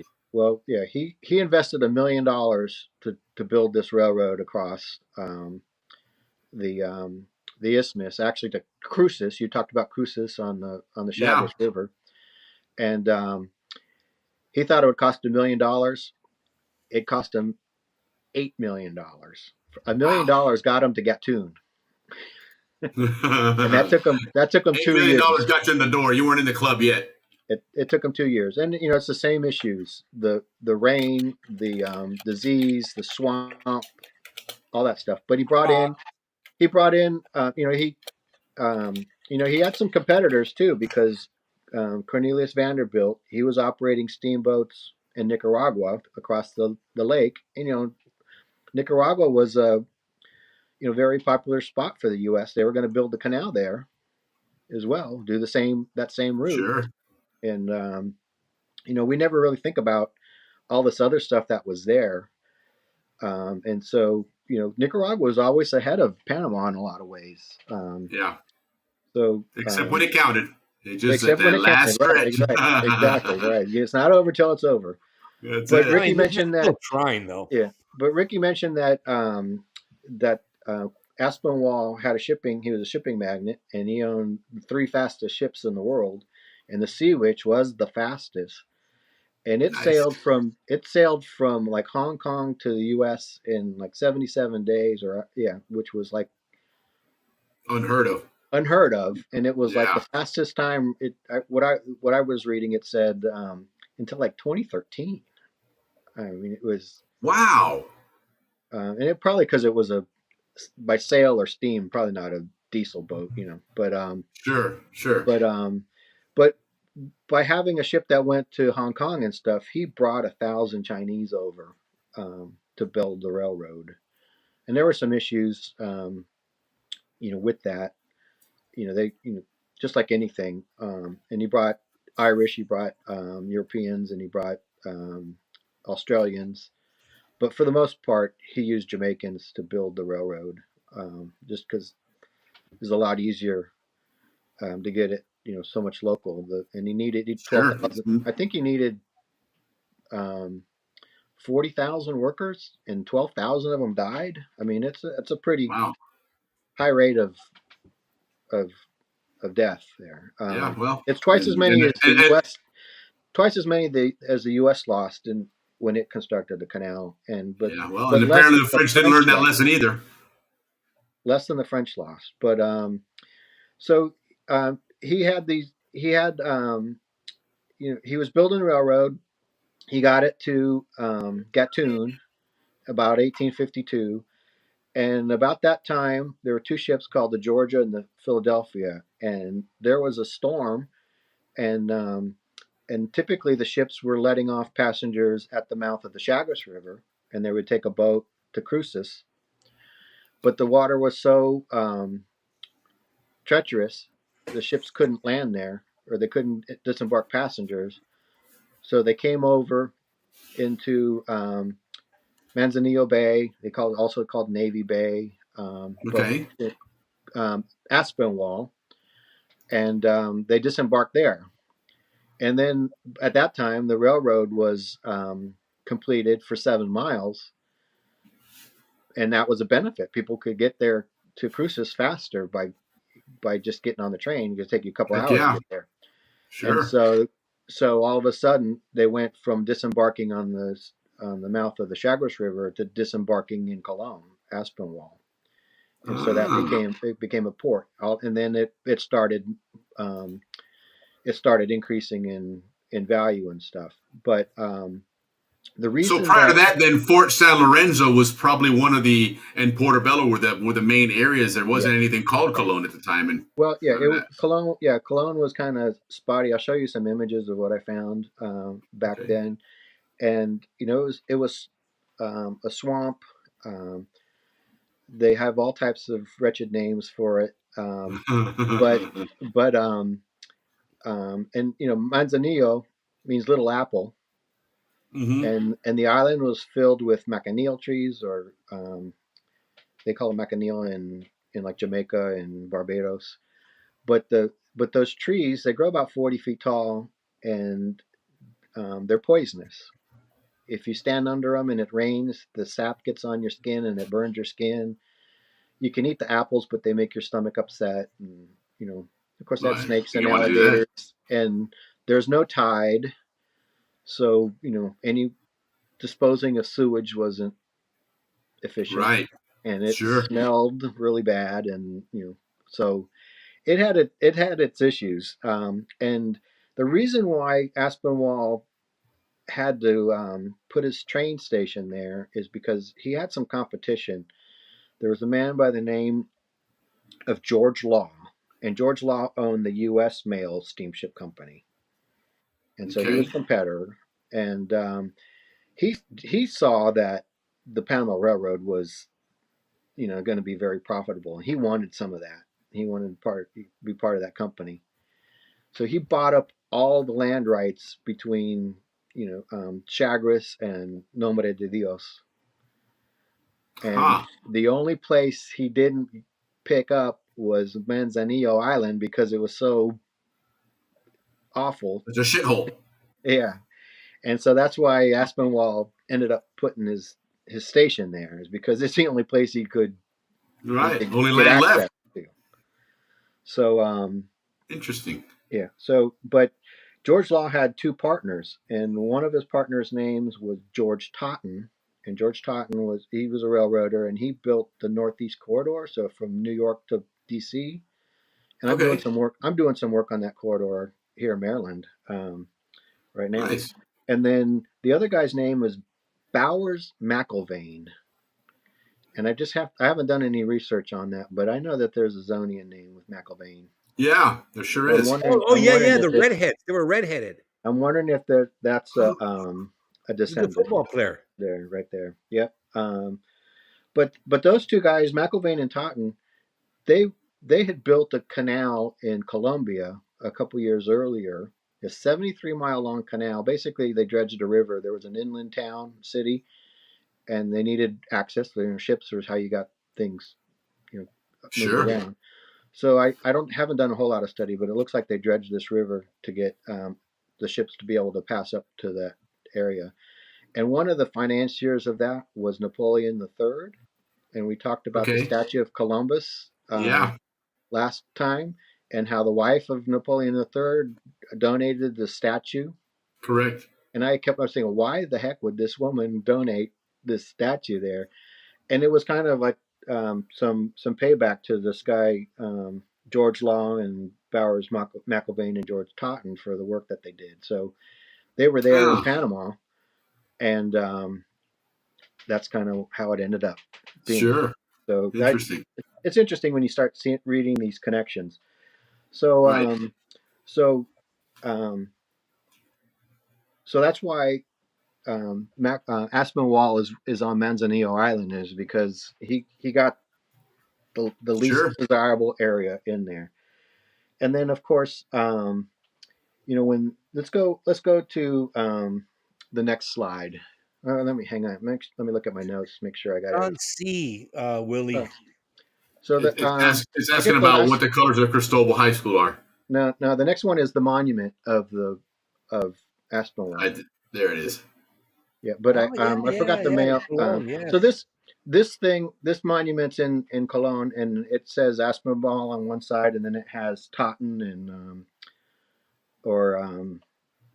Chauncey, Stevens and Chauncey on there, and those were basically the other co-founders of the Panama Railroad.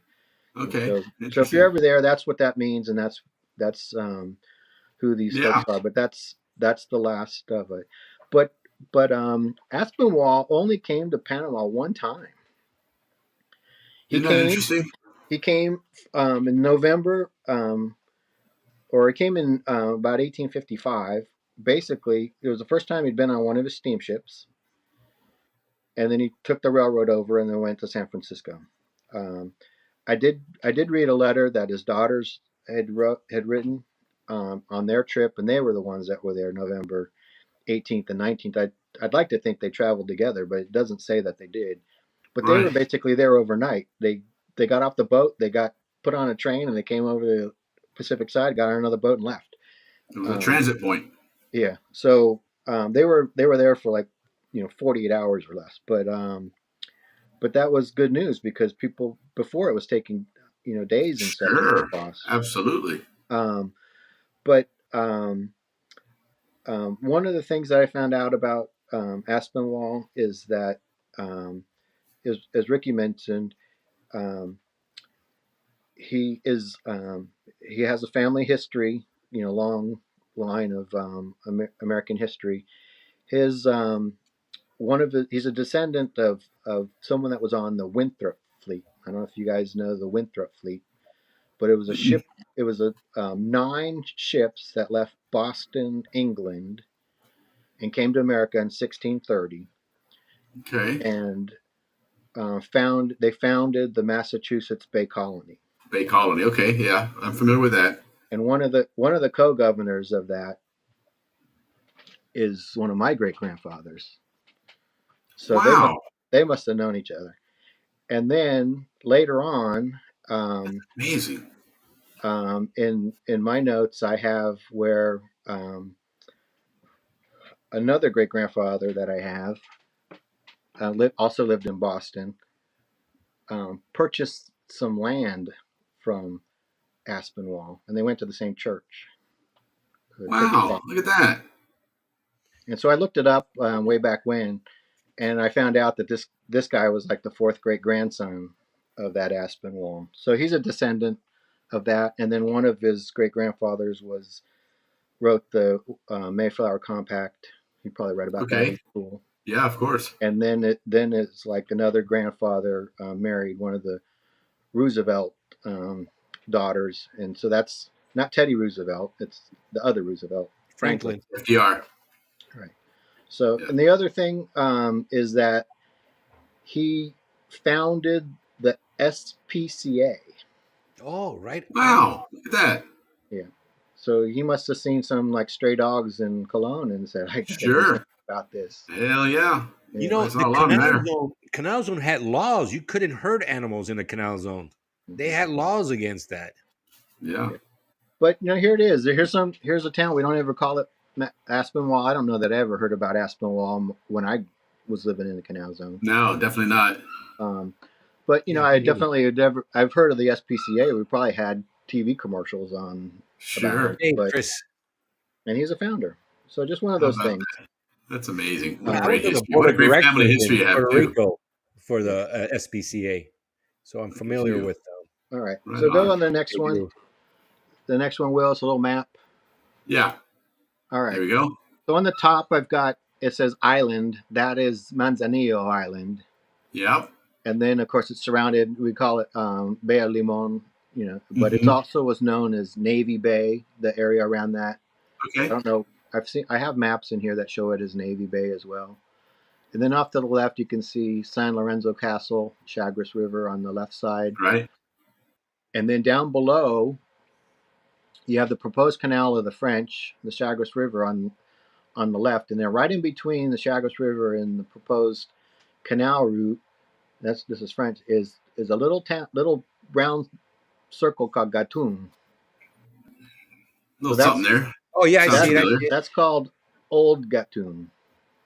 Right. And then of course that was like 7 miles from Cologne, Aspinwall, and so that was the first stretch.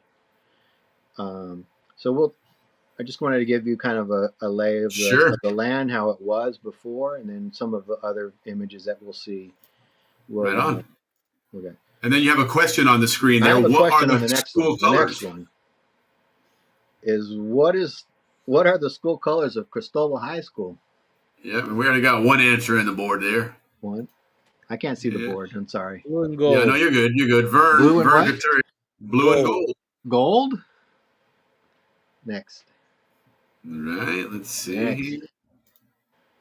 Gold. There you go. Gold. That's right. How about that? And that's why it existed. Cologne City was basically created by the gold rush. Yes, correct. So now I know why they have blue and gold. You got the blue water and you got the gold, because so much gold. Yeah. All right. It'll do it.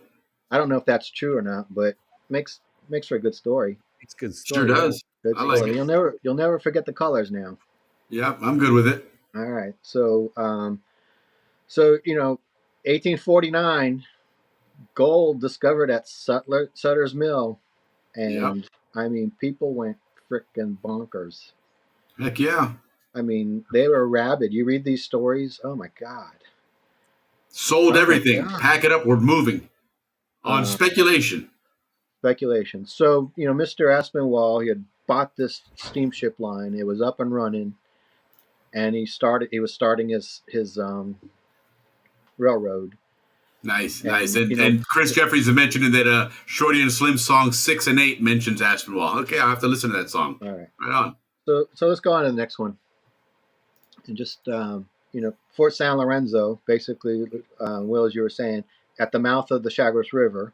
Yeah. So just to know. And I've seen all these maps of where the boundaries are of the canal zone, and some of them show it being within the boundary, and then some of them show it not in the boundary. And I saw this map, and it says Panama Canal Zone, and it was produced by the Canal Zone government. So yeah, sure is. So that's kind of Canal Zone. I would have never known that Fort San Lorenzo was part of the Canal Zone, but right. I visited. I tried to visit my last visit down there, but we just fell a little bit short. But I was always amazed to go to that place. You're headed back down next month, aren't you? Yep. All right. It is amazing when you go to Panama. You are just busy 24/7. Exactly. It's just amazing how there's no time to do anything. So let's go on to the next one. So this is a little bit closer of the mouth of the Chagres River in the port, and a plan of the town road and harbor of Chagres. And one of the things that I found in researching it is that back in 2011, researchers found Captain Morgan's flagship, the Satisfaction, off the coast here, and there are 4 other ships also sank near the Lajas Reef, and that was in 1671. Wow, interesting. And that was right before he crossed the isthmus to raid Old Panama. There you go. But he lost ships before that. But this is where he started his attack from. So he came in here at the Chagres River and then made his way. And this is all on the west bank of the canal, of what would be the canal now. Well, this is on the Atlantic coast. Correct, but I'm saying you get the West Bank, everything, pretty much for the zone. 90% of the zone was on the East Bank. Right. There was very little Coakley, Howard, whatever, and a little bit on that Atlantic side. Right. But and this was one of those that you had to cross the canal now to get to. But they found boxes and chests that are encrusted in coil. I guess it's going to take them a few years to undo that. But I couldn't find anything that said what they actually found. But it'd be interesting to see what they find. But obviously they sunk before the raid and not after the raid. All right, and Dave, you got a question on there, and hi, Raina, thank you so much. Love having you on as well. So, question: the gold rush was in 1849. The town of Cristobal, was that created during that time? No. Cristobal was part of the construction of the canal zone after 1903. Yeah, I don't know exactly when, but you can see those maps that I was showing you of. They don't list Cristobal except down later. It probably it had to have been after 1903. I don't know where that came from, but I'll do some research. I'll talk to some Zonians to find out. And that's some of that research on that documentary as well, because keep in mind, guys, that these town sites that were all built on reclaimed land. So none of that could start until you've had plenty of years of excavation and actually gathered the material to build that base anyway. That's what I'm trying to do tonight, is that there was a whole history before the Panama Canal Zone ever existed that we never hear about. Right, exactly. There was a completely different orientation and purpose. Yeah, it was a whole different world. A whole different world. Yeah. Mm-hmm. So this next image. No, Laura, he was mentioning Cologne. That Cologne and Aspinwall was constructed because now all of a sudden there was a big push of people to arrive into Panama to cross the isthmus. Well, let's we'll get to that with some of these images I have. Okay. So this next one is an image, that was it's like a painting that shows the mouth of the Chagres River, and that would be Fort San Lorenzo up on the hill there. And you can see the ship right off the coast and a little village there and people getting on and off the boat, right? Yep. And that's how you did it. You know, you had a little boat take you out to the ship and bring you to shore, and then you get in a Correct. cayuga Little dinghy. and go. So that was the gateway. You know? Yeah, for So that was sure. a very, That's very how you important got part. across. If you weren't doing it there, you were all the way on the other side by Portobello at one point, and prior to that, Nombre de Dios. Right. Well, that was like you were mentioning that the Camino Real went to those areas, and so a lot of the Inca gold went that way. But this was developed before or after that, and primarily it was for more commercial. More commercial, right? Yeah. So go to the next one, and it's a very similar image, but it's just a pen and ink. But it's the same thing. The entrance to the River Chagres, and you can see people in the boat. There's ships, multiple ships. Yeah. Basically, they get off the ship and go on the boat to wherever you're going. If you're going East Coast or West Coast. And if you notice the ship in the distance there, it's a steamer, because now you're seeing a smokestack and smoke where the other ones were all sail ships. So this was probably a little bit later as this one was done. And we talked last time that Columbus was docked here for some time, and like I said, if he had gone down the Chagres to Cruces, he might have been able to spy the Pacific Ocean from there. But yeah, for apparently sure, didn't go far enough, and no. And you can imagine as those ships pull in there, as you saw in that previous map, it's a natural harbor. They got a hill there. So right away they realize that anybody at that time frame realized that's a very strategic area because it's very defendable. You have a harbor with a hill overlooking it, a prime location for a fort. And I don't know if any of you guys have been to this particular location, like where this drawing would have been done, but there's a beach there, and you can drive to it. And you can look over across the river and see the fort. It's a really, really neat area. I've been there twice. Interesting. And the last time I was there, it was after Cristobal High School prom. That's where we hung out afterwards. Oh, right on. I had no idea. That very cool. Was doing it. All right. So the next one is one of the Pacific mail ship steamers. This was the first one to California. So this is the one that pulled into harbor in, right as the gold rush was being announced. I couldn't find one of the Panama, but I would imagine it's very similar. But paddle wheel on the side, steam, and they carried like up to 400 people. Yeah, and still had masts for sails. So when you weren't running off of steam, you still were sailing. Right. And so go to the next. So, there were newspaper articles. This was Pacific Mail Company from New York, New Orleans to Panama. And then it says that it's safe, secure, and speed. No sickness on this route. 24 miles by railroad. And the isthmus is entirely free from sickness of any kind. Boy, that's a bit of a reason for that. There was the Cruces Road is thoroughly repaired, so that's the old Spanish road that they which tells you that was what the rumor or what was thought of when you people in the States. If you mention somebody, hey, I'm going to go to the California, and you're like, well, man, that Panama, a lot of disease and roads are treacherous, so these guys had to advertise something better. Wait! I got a story. During my research, I've read that when you would go to Panama, your medical insurance, your life insurance had to have a part that said, if you die going across the canal, you're not covered. Yep. Yeah. A lot of life insurance policies had an exemption that if you went to Panama, you're not covered. It does not cover. Yeah, that is exactly right. It's hilarious. Yeah. Hilarious. So that's why they say clean, because of that reason. Sure, they're already scaring people. They didn't have a consumer protection agency back then. Right. So amazing. That's incredible. That's really cool. All right, so go to the next one. The next one is very similar. A line for California and Oregon via the Chagres or Navy Bay. Leaves Panama immediately upon arrival from the Atlantic. In San Francisco on the 15th of each month, and then it lists the dozen of show ships that they had. You can see number 3 is the Panama, and it was 1,100 tons. Yeah, and then it's amazing. So but it's here. It is this is what they're advertising. Sure, Chagres and Cruces are the places people are going to.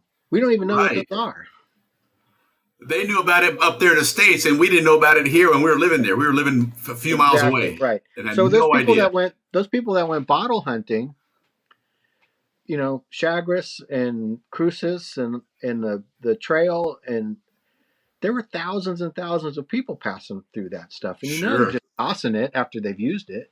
Hence the reason they're finding all that stuff. Absolutely. Treasure. Oh, that's great. So Fantastic. this is where, you know, I just find all this amazing, is like there's all this history, gold rush, and we might have talked about it like in 5 minutes, you know. Exactly. It went on Exactly. like And if we did, the focus of the gold rush talk was growing California and the Transcontinental Railroad. All right. So okay. It's So usually what it ends up one of with. the, you know, thousands of people came across the isthmus, but I thought the next one was particularly interesting, especially since we talked about Mr. Hang Ten. Right. And this is Mr. Levi Strauss. Oh, Nice. San And Franciscan. he crossed the isthmus from New York. He came over, you know, got off. It says after he got off he landed in the Caribbean, so he came over there and then had a 2-hour ride. So that's the train. At that point, it was a little bit longer, and he got off train. he got off in Barbacoas, which is close to Gorgona. I got a map that will show that later, and then he got in a small boat that they called a bungo, and basically a bungo is like one of those like a baragua, the banana boat, you know, the cayuga that's built, and that's how they would transport people down the river. And it wasn't always the safest thing to do. I've read reports where people drowned and all that type of stuff. And this Barbacoas bridge, it was 600 feet long. It was like brick, and it was built 40 feet high. And there's a report that it rained so much the river rose to 46 feet, so it was underwater. Oh no! Wow. I'm thinking 46 feet, you know. And so you hear about all this, you know, how much torrential rain and stuff that was. I mean, it had to have been miserable. But you can see the pack mules. You know, people are, you know, you get off the train, you get a pack mule to Panama, the last 18 miles. Yep, exactly. And so it's like you either had a choice to walk or rent a mule, and that's, you know, and he had to avoid dangers of alligators, drowning, bandits, and yellow fever.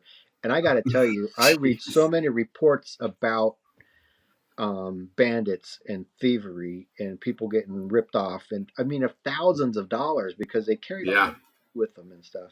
Their whole life savings, everything was with them. They were moving. It wasn't a trip to California for 3 months and coming home. That was, you were resettling. Yeah, you got to Panama. You're like if you're pot committed at that point. If you weren't killed, you were robbed. Right, and then killed. Wasn't the U.S. Army tasked with protecting that railroad? Yeah, I remember talking about that. Yeah, and that's you know, the U.S. military has been there, and I'm going to talk about a story in a little bit about that. But yeah, they were called in a number of times to protect it. So the U.S. military has been there since, you know, the 1847, 8. Sure. To help make sure, and they were, you know, at that time they had treaties with Colombia basically to keep the peace, you know. So part of it when the you think about it, you have literally centuries of treasure crossing that little strip of land. So I mean, people from the entire world know at this point that there is a lot of money to be made down there if you know what you're doing, and it doesn't have to be on the up and up either. And that hasn't changed till today. Yeah, amen. And you know you see those movies on, you know, Wild Wild West and that type of stuff. This place had to be just like that, you know. Right, every bit of it, and probably more so. Yeah, because everyone had money. You know, everyone passing through they're taking everything with them, or they're bringing everything back. Yeah. And and all that gold going across there as well. Heck yeah.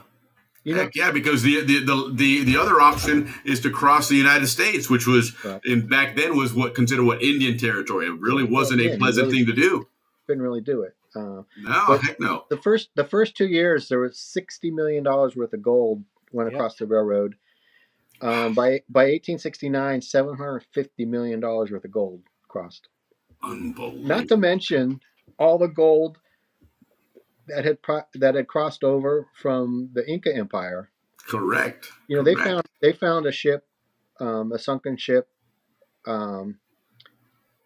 somewhere off Dominica, and it had Inca gold on it. It was worth $500 million. Well, there's one right now off the coast of Colombia that just recently found that there's quite the legal battle on that one. And they had like 300 ships. So yes, you can imagine how much Spain made. They funded their entire global empire for 2 centuries. Every time a ship came. Yep. Yes. Yeah. Yes. So, absolutely. It was. They're like making an Elon Musk. And the spices too. They made a lot of money off the West Indies spices. All right. So let's go on to the next. Speaking of robbery. Yeah. Well, we know about Panama City burning, but Henry Morgan, he actually attacked Portobello 3 years before in 1568.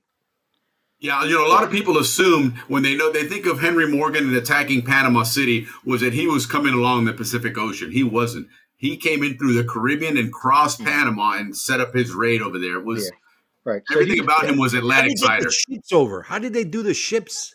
They did over land. They didn't. Again, that's part of the myth. You see that on a drawing. You assume that because he's a pirate, you assume he attacked by ship. He created an army. He created an army and brought the army across by these roads and stuff. Maybe they didn't. In fact, they were staying in Toboga Island right before the attack. So they had taken people out there. That was they were there for quite a while. Everybody assumes because he's a pirate that you associate every attack being on a ship. On a ship, right, like you see in the movies. Yeah. Correct. Three Musketeers. I knew Panama City was attacked by Morgan. But I don't think I ever heard about Portobello being burned by. Yeah, everything was all about the Golden Altar and the old Panama City. Yeah. Well, maybe if you lived on the Atlantic side, you know that. But if you lived on the Pacific side, you didn't know that. But after he raided Portobello, he raided some other places like in Venezuela or Colombia and stuff, Maracaibo or something. And then he came back. I think he learned from these raids what he needed, and then Then he said, pretty soon you start figuring out all these boats with all the gold and stuff originating in Panama. There's some more shit down on the other side. But I bring him up because when he did raid Panama, he came in from the Chagres River. Yes, he lost his ships there earlier. So, but I just thought I'd bring this up since I don't know when we'll talk about this again. But it's just one of those things about Canal Panama history that. Yeah. The Chagres River was the original Panama Canal in so many ways. And then I go on to the next one too for Zonian history, is that when we talked about the old canal towns, we never talked about Portobello being a never heard of it as a canal town. Yeah, so this is a photograph of the YMCA, and you can see it's built over stilts, and so I think Manzanillo Island, those houses were built on stilts as well because it's just that's how it was. So it's a little bit different than what we're used to. Yeah, because they only had a 15-inch tide, and we had a big tide. Yeah, and all that fill. Feet. So go on to the next one, and that's this is a general view of New Portobello, and just like we had Ancon Hill, that had the rock. They got their rock on the Atlantic side from Portobello. So the locks in Gatun were built using rock from Portobello, and like you said, bringing all the materials down. Portland cement came from Pennsylvania, and the Ancon would go up to the west and bring it down. Yeah, and I surmised that on the opening day when the Ancon was making its transit, it was full of Portland cement. Probably just happened to be the one scheduled to do it, and so all of a sudden you get the notoriety. Yeah. All right. That's interesting. Okay. So, I don't think anyone ever, I never knew that Portobello was a canal zone town. And we had one in Chalmette as well. Because that had the sand. They dredged sand for the Pacific locks. Well, it's the same thing like when with Gorgona. Everybody assumes Gorgona is the beach town out there right before Coronado. Right. Truth is, Gorgona was a primary town right in the middle of the canal zone. Okay. Or what would have been the canal zone. All right. So let's move on to the first shanty. This is there it is.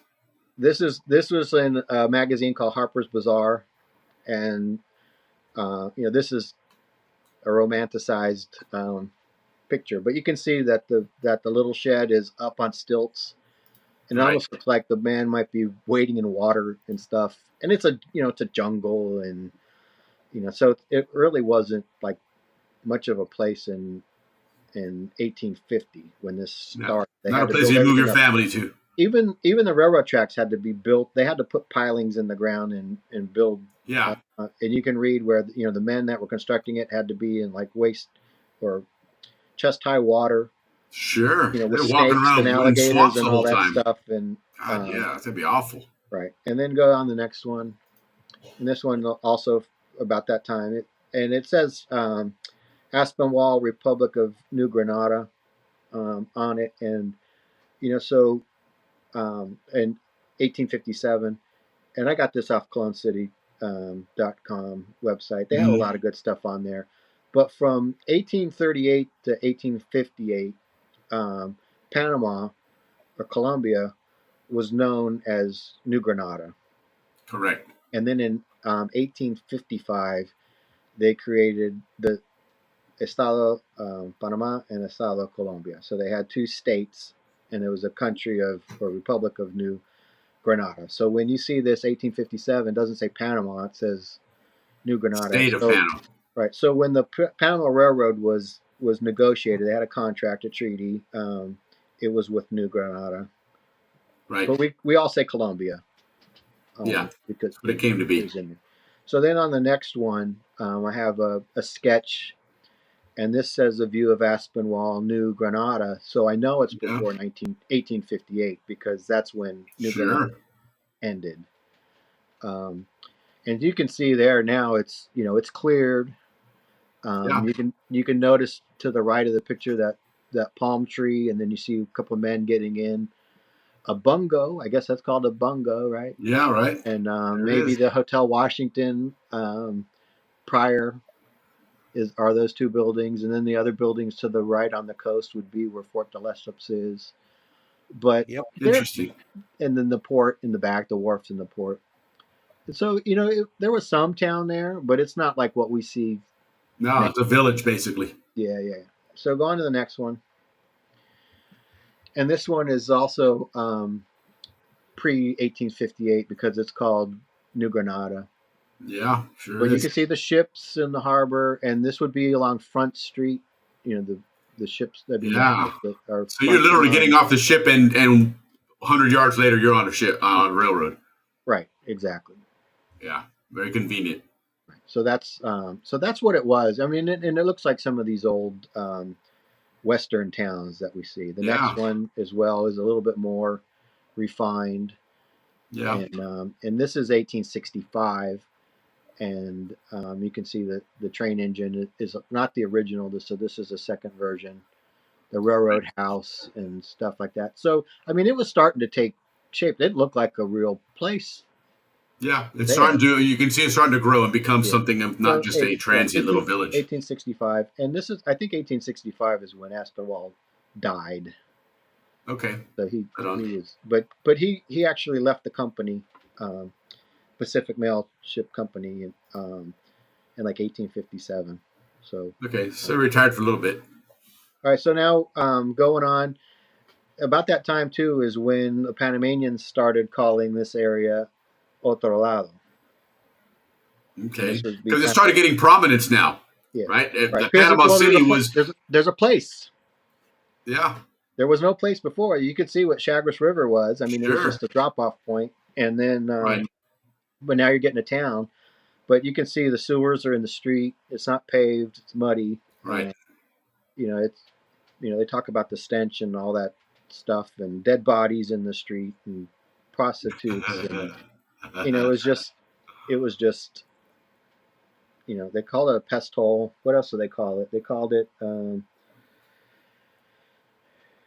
I can't remember. I don't know. They didn't have good names for it. Oh, I'm sure they had some few colorful names for it. Yeah. They, I forgot to say that the name of that little village at the mouth of the Chagres, remember seeing that? Those little shacks? That was known as Yankee Chagres. Yankee Chagres. Interesting. How did that get that name, I wonder? A bunch of Yankees probably dropped Yeah, off right. there one day. Sure. But on the Cologne City website, what they talk about otro lado is a term that people from Panama City called this place. So in their mind, it looks like we can call them otro lado, but they can't call us otro lado. Right. It was almost meant as a derogatory term, putting him down that you're not even worthy enough of having a name. It's just going to be the other side. Well, I mean, but they were just born. Right. This is Yeah. 1850. Panama had already been burned twice by then. So Heck yeah. So yeah, you're right. They'd already rebuilt their city and moved it. yeah, to move it. Yeah. All right. That's a So great point. going to the next one, and they didn't have any drinking water, so they had Yeah. to. People would put like barrels on top of their house, and then it would fill up with Collect water, rainwater. fill up with tadpoles, and fill up with algae and stuff like that. And people would always get sick with that, and so they would actually bring these water trucks in, water carts, so people could have fresh water. I mean, it was a pretty. Panama was hell, man. Until the U.S. came in, Panama was hell. So they, I mean, but Panama City, the U.S. came in and they put in running water and stuff like that. They They sure did. But they were growing yellow fever and with the water pots and stuff too, right? Correct. The mosquitoes would grow in that stuff. Mm-hmm. So the next one is the basically the first passenger station, 1852. So now all of a sudden, things are starting to get built a little bit more. It's got prominence to it and everything. Look at that. Yeah. So just wanted to, so you can see that Cologne is starting to grow, and then the next one I put in here, California gold steamship, but it says Nicaragua. It sure does. This is the one that was owned by Cornelius Vanderbilt. Vanderbilt, right? And interesting. So and he was richest man in America, I believe. Sure. At that time he was. So there was some competition back then, so it was real stuff. And then the next one, have you ever heard of the United States of Nicaragua or Baja California? Well, Baja California we've heard, but I'm not sure I've heard of United States of Nicaragua. All right. Have you ever heard of a man called William Walker? Can't say I have. All right. Well, he was from, at the time he was living in San Francisco, and he was famous for declaring himself the American president of Nicaragua. 1855, 1857. Okay. And he was also known as someone that was, he had a group of basically mercenaries. Okay. And their mission was to create states from Latin America, United States out of Latin American countries. Wow. Okay. And so they had attempted to go to war and claim Baja California. And he was basically recruited from one of the Nicaraguan wannabes to come and fight. So he had like 1,000 men and went to war with Nicaragua and then declared himself president. And with all the unrest, they ended up kicking out Vanderbilt. And I imagine with that, people lost their jobs and stuff. And sure. Anyway, make a long story short, this guy ended up being defeated. And there's a story where his men, they've just been in battle for a year or more. And right. They're starving. They don't have any clothes. They don't have any no money, nothing. And they're being deported out of Nicaragua, and they have nowhere to go. So they're basically asking the U.S. For refuge, and so they send him to Panama. He ended like 300 of his remaining soldiers. Mercenaries. So he comes down here, but I just I just thought it was kind of interesting. I've never heard of this, No. but I never heard of that there had been an American that had declared himself president of Nicaragua, Sure. and they were trying to create basically and expand the U.S. to include Latin Yeah. America. Never heard that before. Well, the term No. gringo comes from Nicaragua. I wonder if it's because of him. And I don't know, but ended up Interesting. he ended up being like deported and then ended up sent to Honduras and was hung like in the 1860s. This man. So, but I just thought it was interesting that they sent them to Aspen. El bochinche, el bochinche, el bochinche. The next one. So Cologne, not only burned. Really, I think I don't know what. Oh, okay. I was gonna say I didn't touch anything here, and all of a sudden shit just started getting all crazy. Oh my god! Sorry.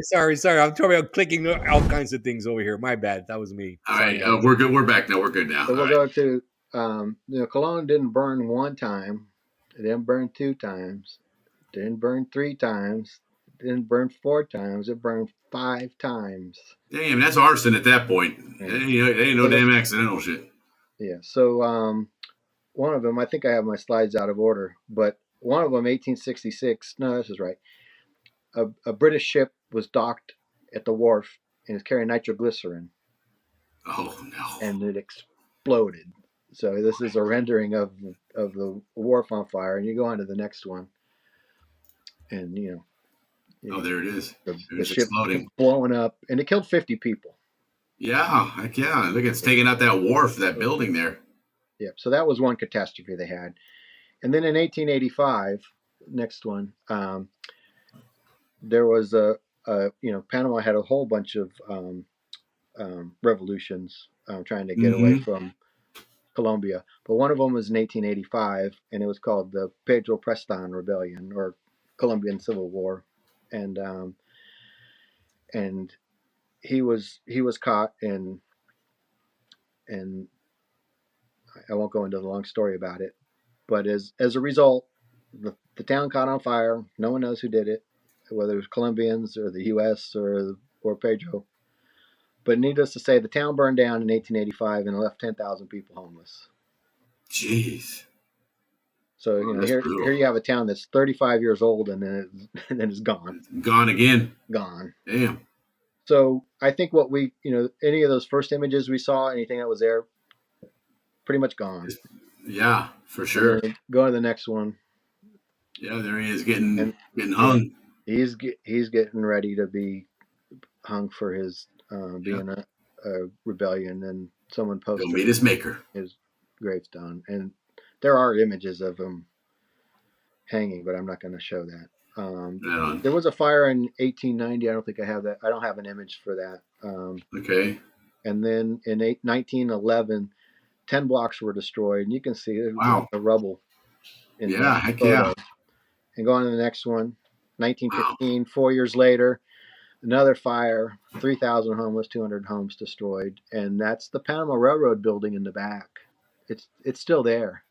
Yeah, look at that. And I think part of it is that that's a stone or a concrete structure, and everything else was probably wood. Of course. You can see corrugated metal and stuff like that. So the concrete stays, but the other stuff doesn't. So that was another fire, and then in 1940 was the last fire. God. And it was 5,000 homeless, 24 blocks destroyed, and it's gone. So I think Cologne that we know was started basically in the 40s. I mean, the street network was probably there, but those buildings were rebuilt and repurposed, and by then Panama it's established. They got more money. They probably rebuilt it more concrete than anything because, God's sake, it burned down 5 times. You can see in that image that in the background there are structures that are still there. So those probably might still be standing, or were standing when we were there. But Cologne had gone through some hardships, man. I mean, they didn't start out very well, but I don't know of any other place that burned down 5 times. Right. Yeah. So that was no tough. doubt. So then we'll move on to Old Gatun. And So this in this image, you can see the Chagres River ribbing off into the Yeah. distance, and it's flowing, it's going towards the coast, towards San Lorenzo. And then Okay. this Gatun is that little dot that we saw on there. Yeah.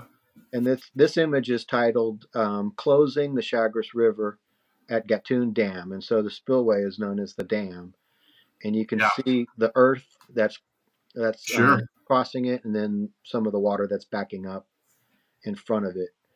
So that's where Gatun was, and that's the dam. And so you can see that the town is being split by that where that dam is going to go. Yeah. That was at that time the largest earthen dam in the world. Yeah, and so right They were behind building it, where you can see the hill and the rise, that's probably about where the locks are starting. Correct. Going, yeah, because the yeah. dam is right next to the locks. It butts up against the locks there. So I would gather that top of that hill is where New Gatun is located. I'm not exactly 100% sure, but that's what I would guess when I look at the maps and stuff, is that there is a rise there. Now you can look down and see the canal from that area, and it's that's probably that rise. That would be my guess. But this was the first Gatun. So go on to the next one. Yep, there's that map. So this one, the red area is that earthen dam that they're put across. Down near the bottom of the red, you can see like two red lines that go left, right. That would be the spillway channel. Correct.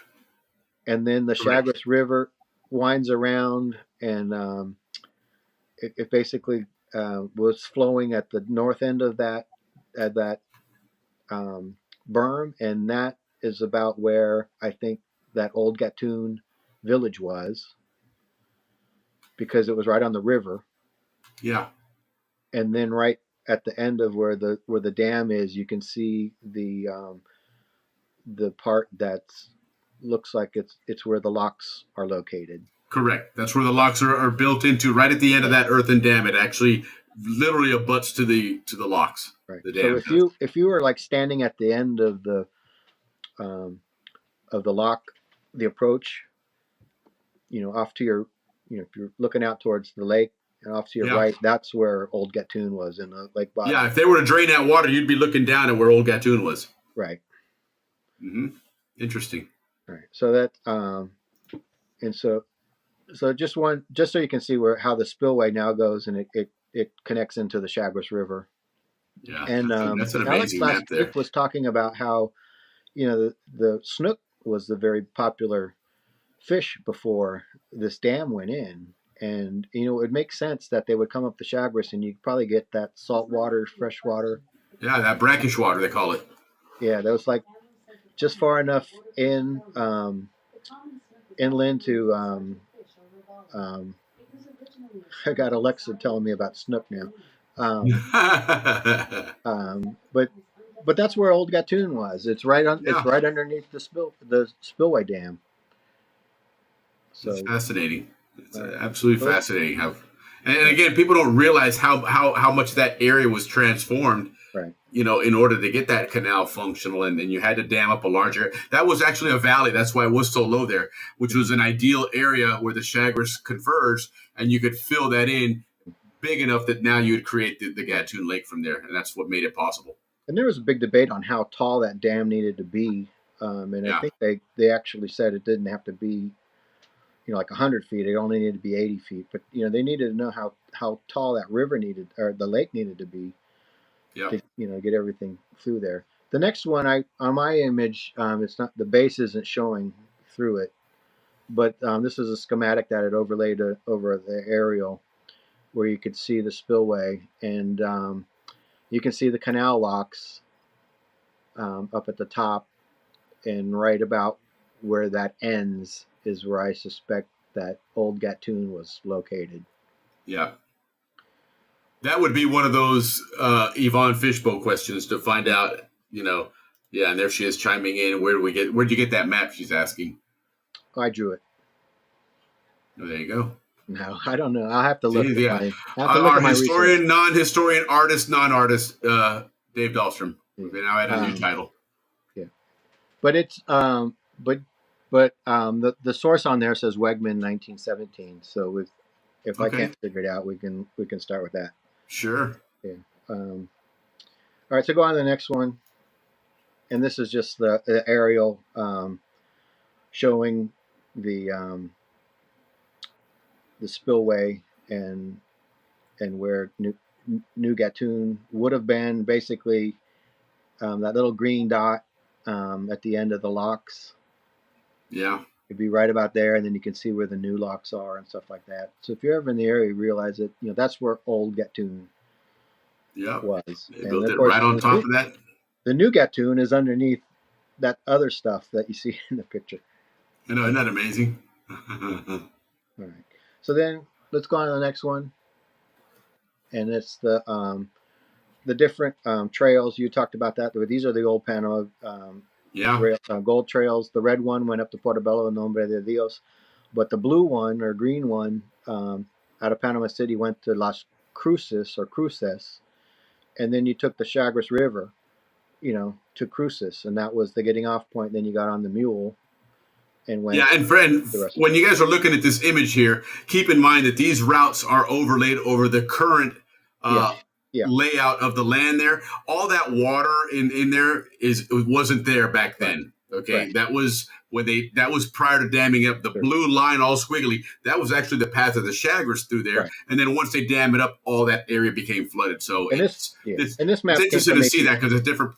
Yeah, correct. This map came from ACP, so they're going to show the canal in there. Exactly, absolutely. But I thought it was, they're very hard. It's hard to find new maps that show the old trails. So yeah. No, this is great. This gives it a good perspective because we can relate to it from the standpoint of where that Cruces is. That's in essence Gamboa. Yeah, exactly. For the most part, right? Just up the river from Gamboa, yeah, and that correct. Where it loops up, that's where Gorgona is in the canal. Yeah, right on. So go on to the next one, and I don't know if this is going to show up too well, but you can see where Limon Bay is also called Navy Bay, and Aspinwall is up there, and then you come down. They call it Gatuna. I was going to say it's Gatuna. And then you come down, and when you get towards the end, past the thick forest, you get Barbacoa. That's where we talked about. Expected to see Robin Hood pop out of there or something. You see Barbacoa. That's where that big bridge was, and then Gorgona, and then up. Now, Dave, look at something interesting here. If you follow the map there, going up Cruces. Yep. Okay, where Gorgona is and all that. You follow that up there. It says Gatun, like it's a river, but then there's another one on the other side of that ridge there that says Gatun. River Gatun. That's they're two Gatuns. Okay. Yeah. And you can see it now. It's like Alahuejas or something like that. Okay. If you look on maps, you'll see a Gatun there, and there are a few other towns that show up on some old maps. But this one they call it Gatuna. The other one they call it Gatun. There's the real Gatun, and so I don't know how common it was, but sure. But they are two distinct places. Certainly. So, but yeah, they have very similar name. Interesting. So, and then some of the names you see in there, La Bruja Point and stuff like that, it's still there. Right. What do they call it? Barro, Colorado. I guess that's Barro, Colorado. But some of that stuff is in there. But and then the proposed breakwater is listed in there, and that was one of the things. Is that one of the reasons why people didn't stop in Cologne, the Columbus and those guys, is because it wasn't a protected harbor. Right. And so they went.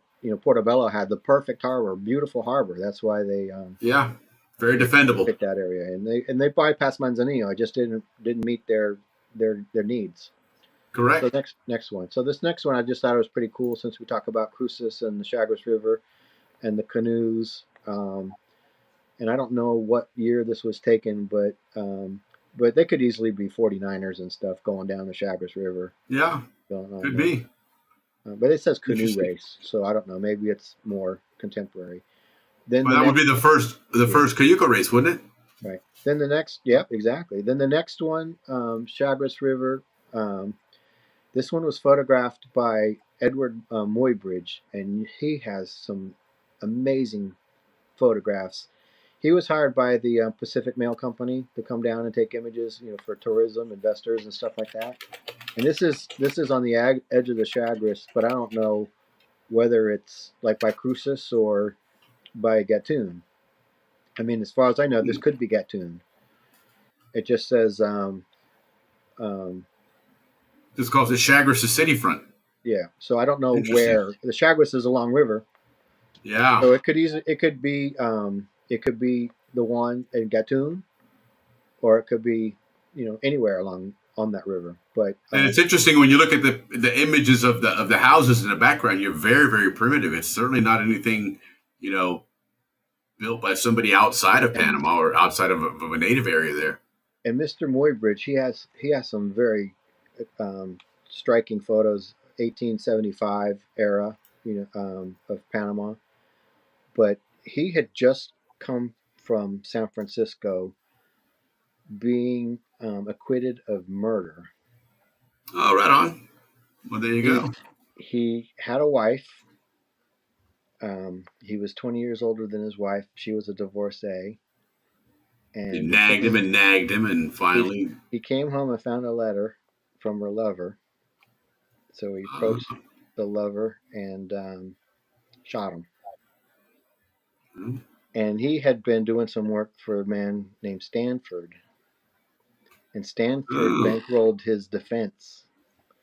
And the defense ruled that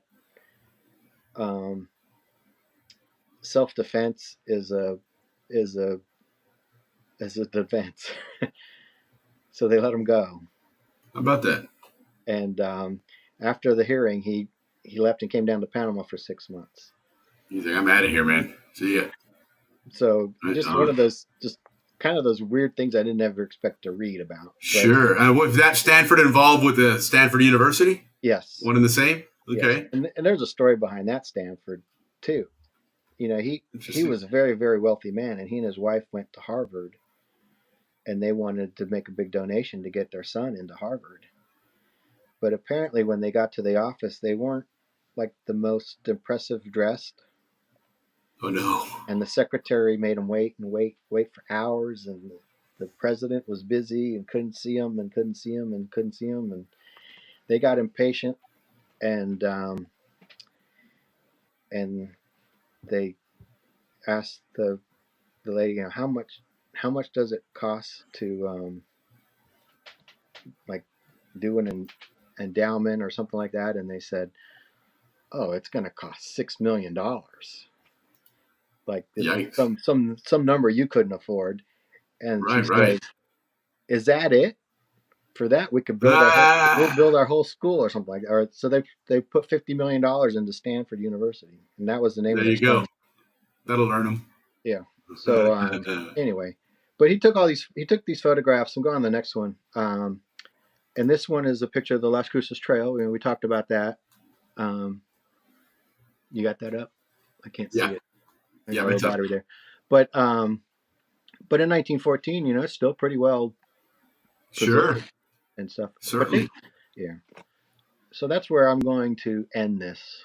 Yeah, no, it's a good point to end it, and actually, it's interesting. I was just going to mention that Las Cruces Trail. Do any of you guys remember going on that trail when we were kids living down in Panama? Yeah, that was absolutely fascinating because that was probably the closest that you could feel what these guys went through back at that time, because there was not a lot. I mean, this to me and this picture here looks a lot more open than what I remember it as. To me, I remember it as just completely enclosed in a canopy in the middle of the jungle and I can imagine 200 years earlier that it was very treacherous. It's 18 miles. So it changes. Yeah, there are spots like this. Other parts were more wide open. And then other were more jungly. I did that one time and did it overnight. Oh wow, that's cool. My dad did that too. That's awesome. But I remember walking through like sawgrass areas where it's just like open, hot. Okay. Sun beating down on you, and then other spots were Yeah, were I don't think more I ever like got that far down where to jungle. me it was always just in the middle of a jungle, it seemed, very dark and wet and all that good stuff, But But a lot of the cool. trail was missing. But anyway, Sure, sure. Well, listen, this was really cool, David, and it's amazing, to learn about all these little towns, which we'll certainly cover as we continue with you, because there was a lot of Canal Zone towns out there that are gone, and we never realized them. And I've heard this. I don't know how true it is because I didn't never did it myself, but I guess you can snorkel or scuba in Gatun in the lake there, and there's still a lot of stuff underwater that you can find and see. I would imagine, which yeah, I in don't know itself would how be a safe it is to fascinating do kind that of. anymore. If they let you out there anymore, but That's true. That's but true. I'd like That is to hear. 100 I'd years. like to hear from the Atlantic Siders if they knew that history. Like as we told it tonight, and Yeah, absolutely. what we need to talk about for the moving on from this after the canal is constructed. Yeah. Again, Well, I think after that, Dave, I think there's that history is certainly fascinating, but the construction of the Canal Zone itself in those areas, I think would be a great place to really start tackling, because that in itself, just the concept of taking all of that waste and that spoil and pouring it out there to create everything from Albrook and Balboa and heck, Amador. I would say about 60% of Amador was reclaimed land. The vast majority of that was not at all land. 100%. See, 100%. Unbelievable. Yeah, that's incredible, man. And so that in itself is a fascinating story to cover as well, and we'll definitely get to that also. And that's part of what next year that we're going to start covering more of it as that documentary continues to be developed. We'll touch on some of those places as well, but.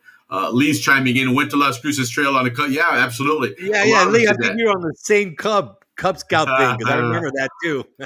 Yeah, absolutely. And Guy is chiming in as well. Hiked it in coveralls all the time with Boy Scout. Yeah, for sure.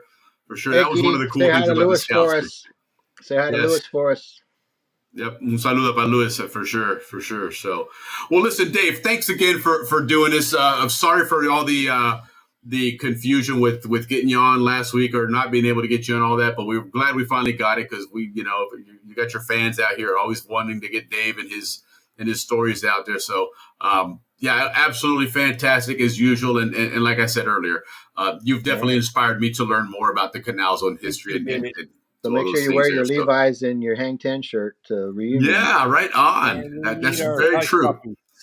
We need to remember that, and we can maybe push for that as we get closer to the reunion next year. Hey, if you got a Hang 10 shirt, make sure you bring it out there, man. And some Levi's and all that. Yeah, the Hush Puppies for sure. So, but anyway, listen, Dave, December 6th, you will be broadcasting from Panama? Is that correct? Or what are we thinking here? That is correct, sir.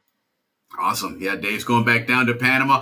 I know there's something else in the works, and I'm not sure if I'm at liberty to talk about it, so I won't. But if you want to bring it up, certainly feel free to plug what you've got going on there. Otherwise, we can certainly, as it gets closer, we can talk about it at the December 6th. Awesome. Well, listen, Dave, have a happy Thanksgiving to you and your family. Again, thank you so much for spending time with us. We absolutely love having you. You're absolutely a scholar on all this information. So my grandfather's bottles. Look at that. That's awesome, man. That's so cool. Absolutely. Let me switch screens here so we can get you. All right. Historian of the Canal Zone signing off. Right on. All right, Dave. Have a great weekend. And again, happy Thanksgiving, brother. All right. Thank you. All right, guys. That was really good. That was good stuff, man. Ricky, that was a good show, man. A lot of good informative stuff there. Dave always brings it. We always learn with David, man.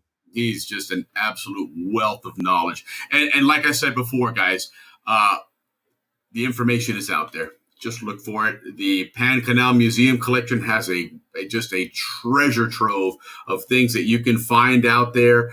The Library of Congress.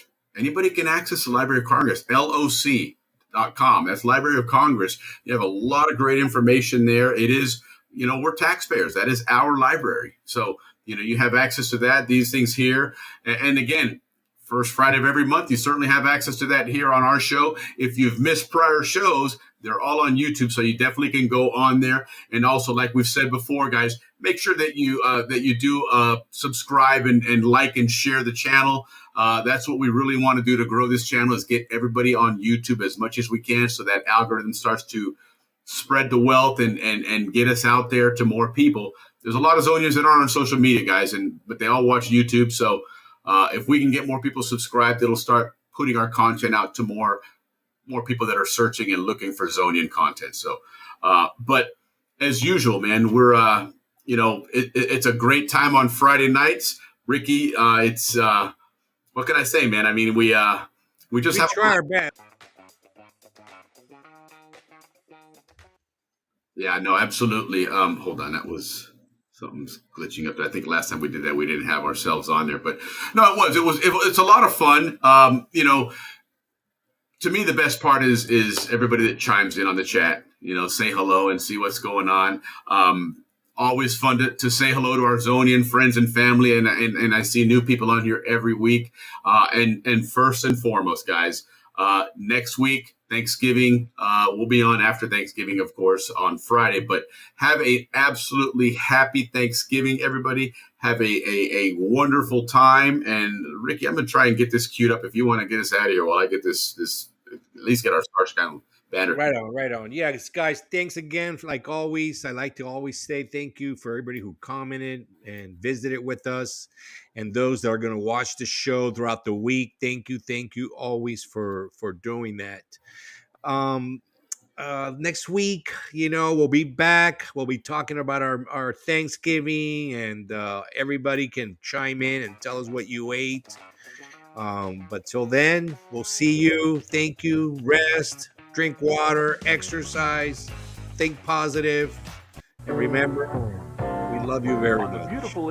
Absolutely. So thanks again, guys. We love kicking off your weekend here with us at the Balboa Yacht Club. Happy out the Balboa Yacht Club. Let's kind of speed things up here because our transitions are kind of screwed up here, but we're not going to sit here and try and drag out this any longer. But we love to hear our national anthem and see a couple of really cool views of the zone, especially the last view here, that iconic scene of us, of our famous Sosa Hill and all that good stuff. There's that famous running back in the Balboa Rams there. I'm not sure who that is.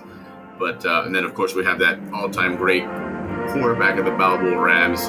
What was it, number 16, Ricky? Is that who you were? That was number 16. But that's Bulldog. That's me right there.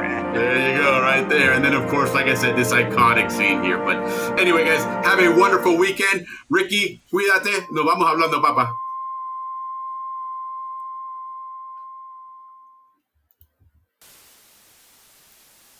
Shoot.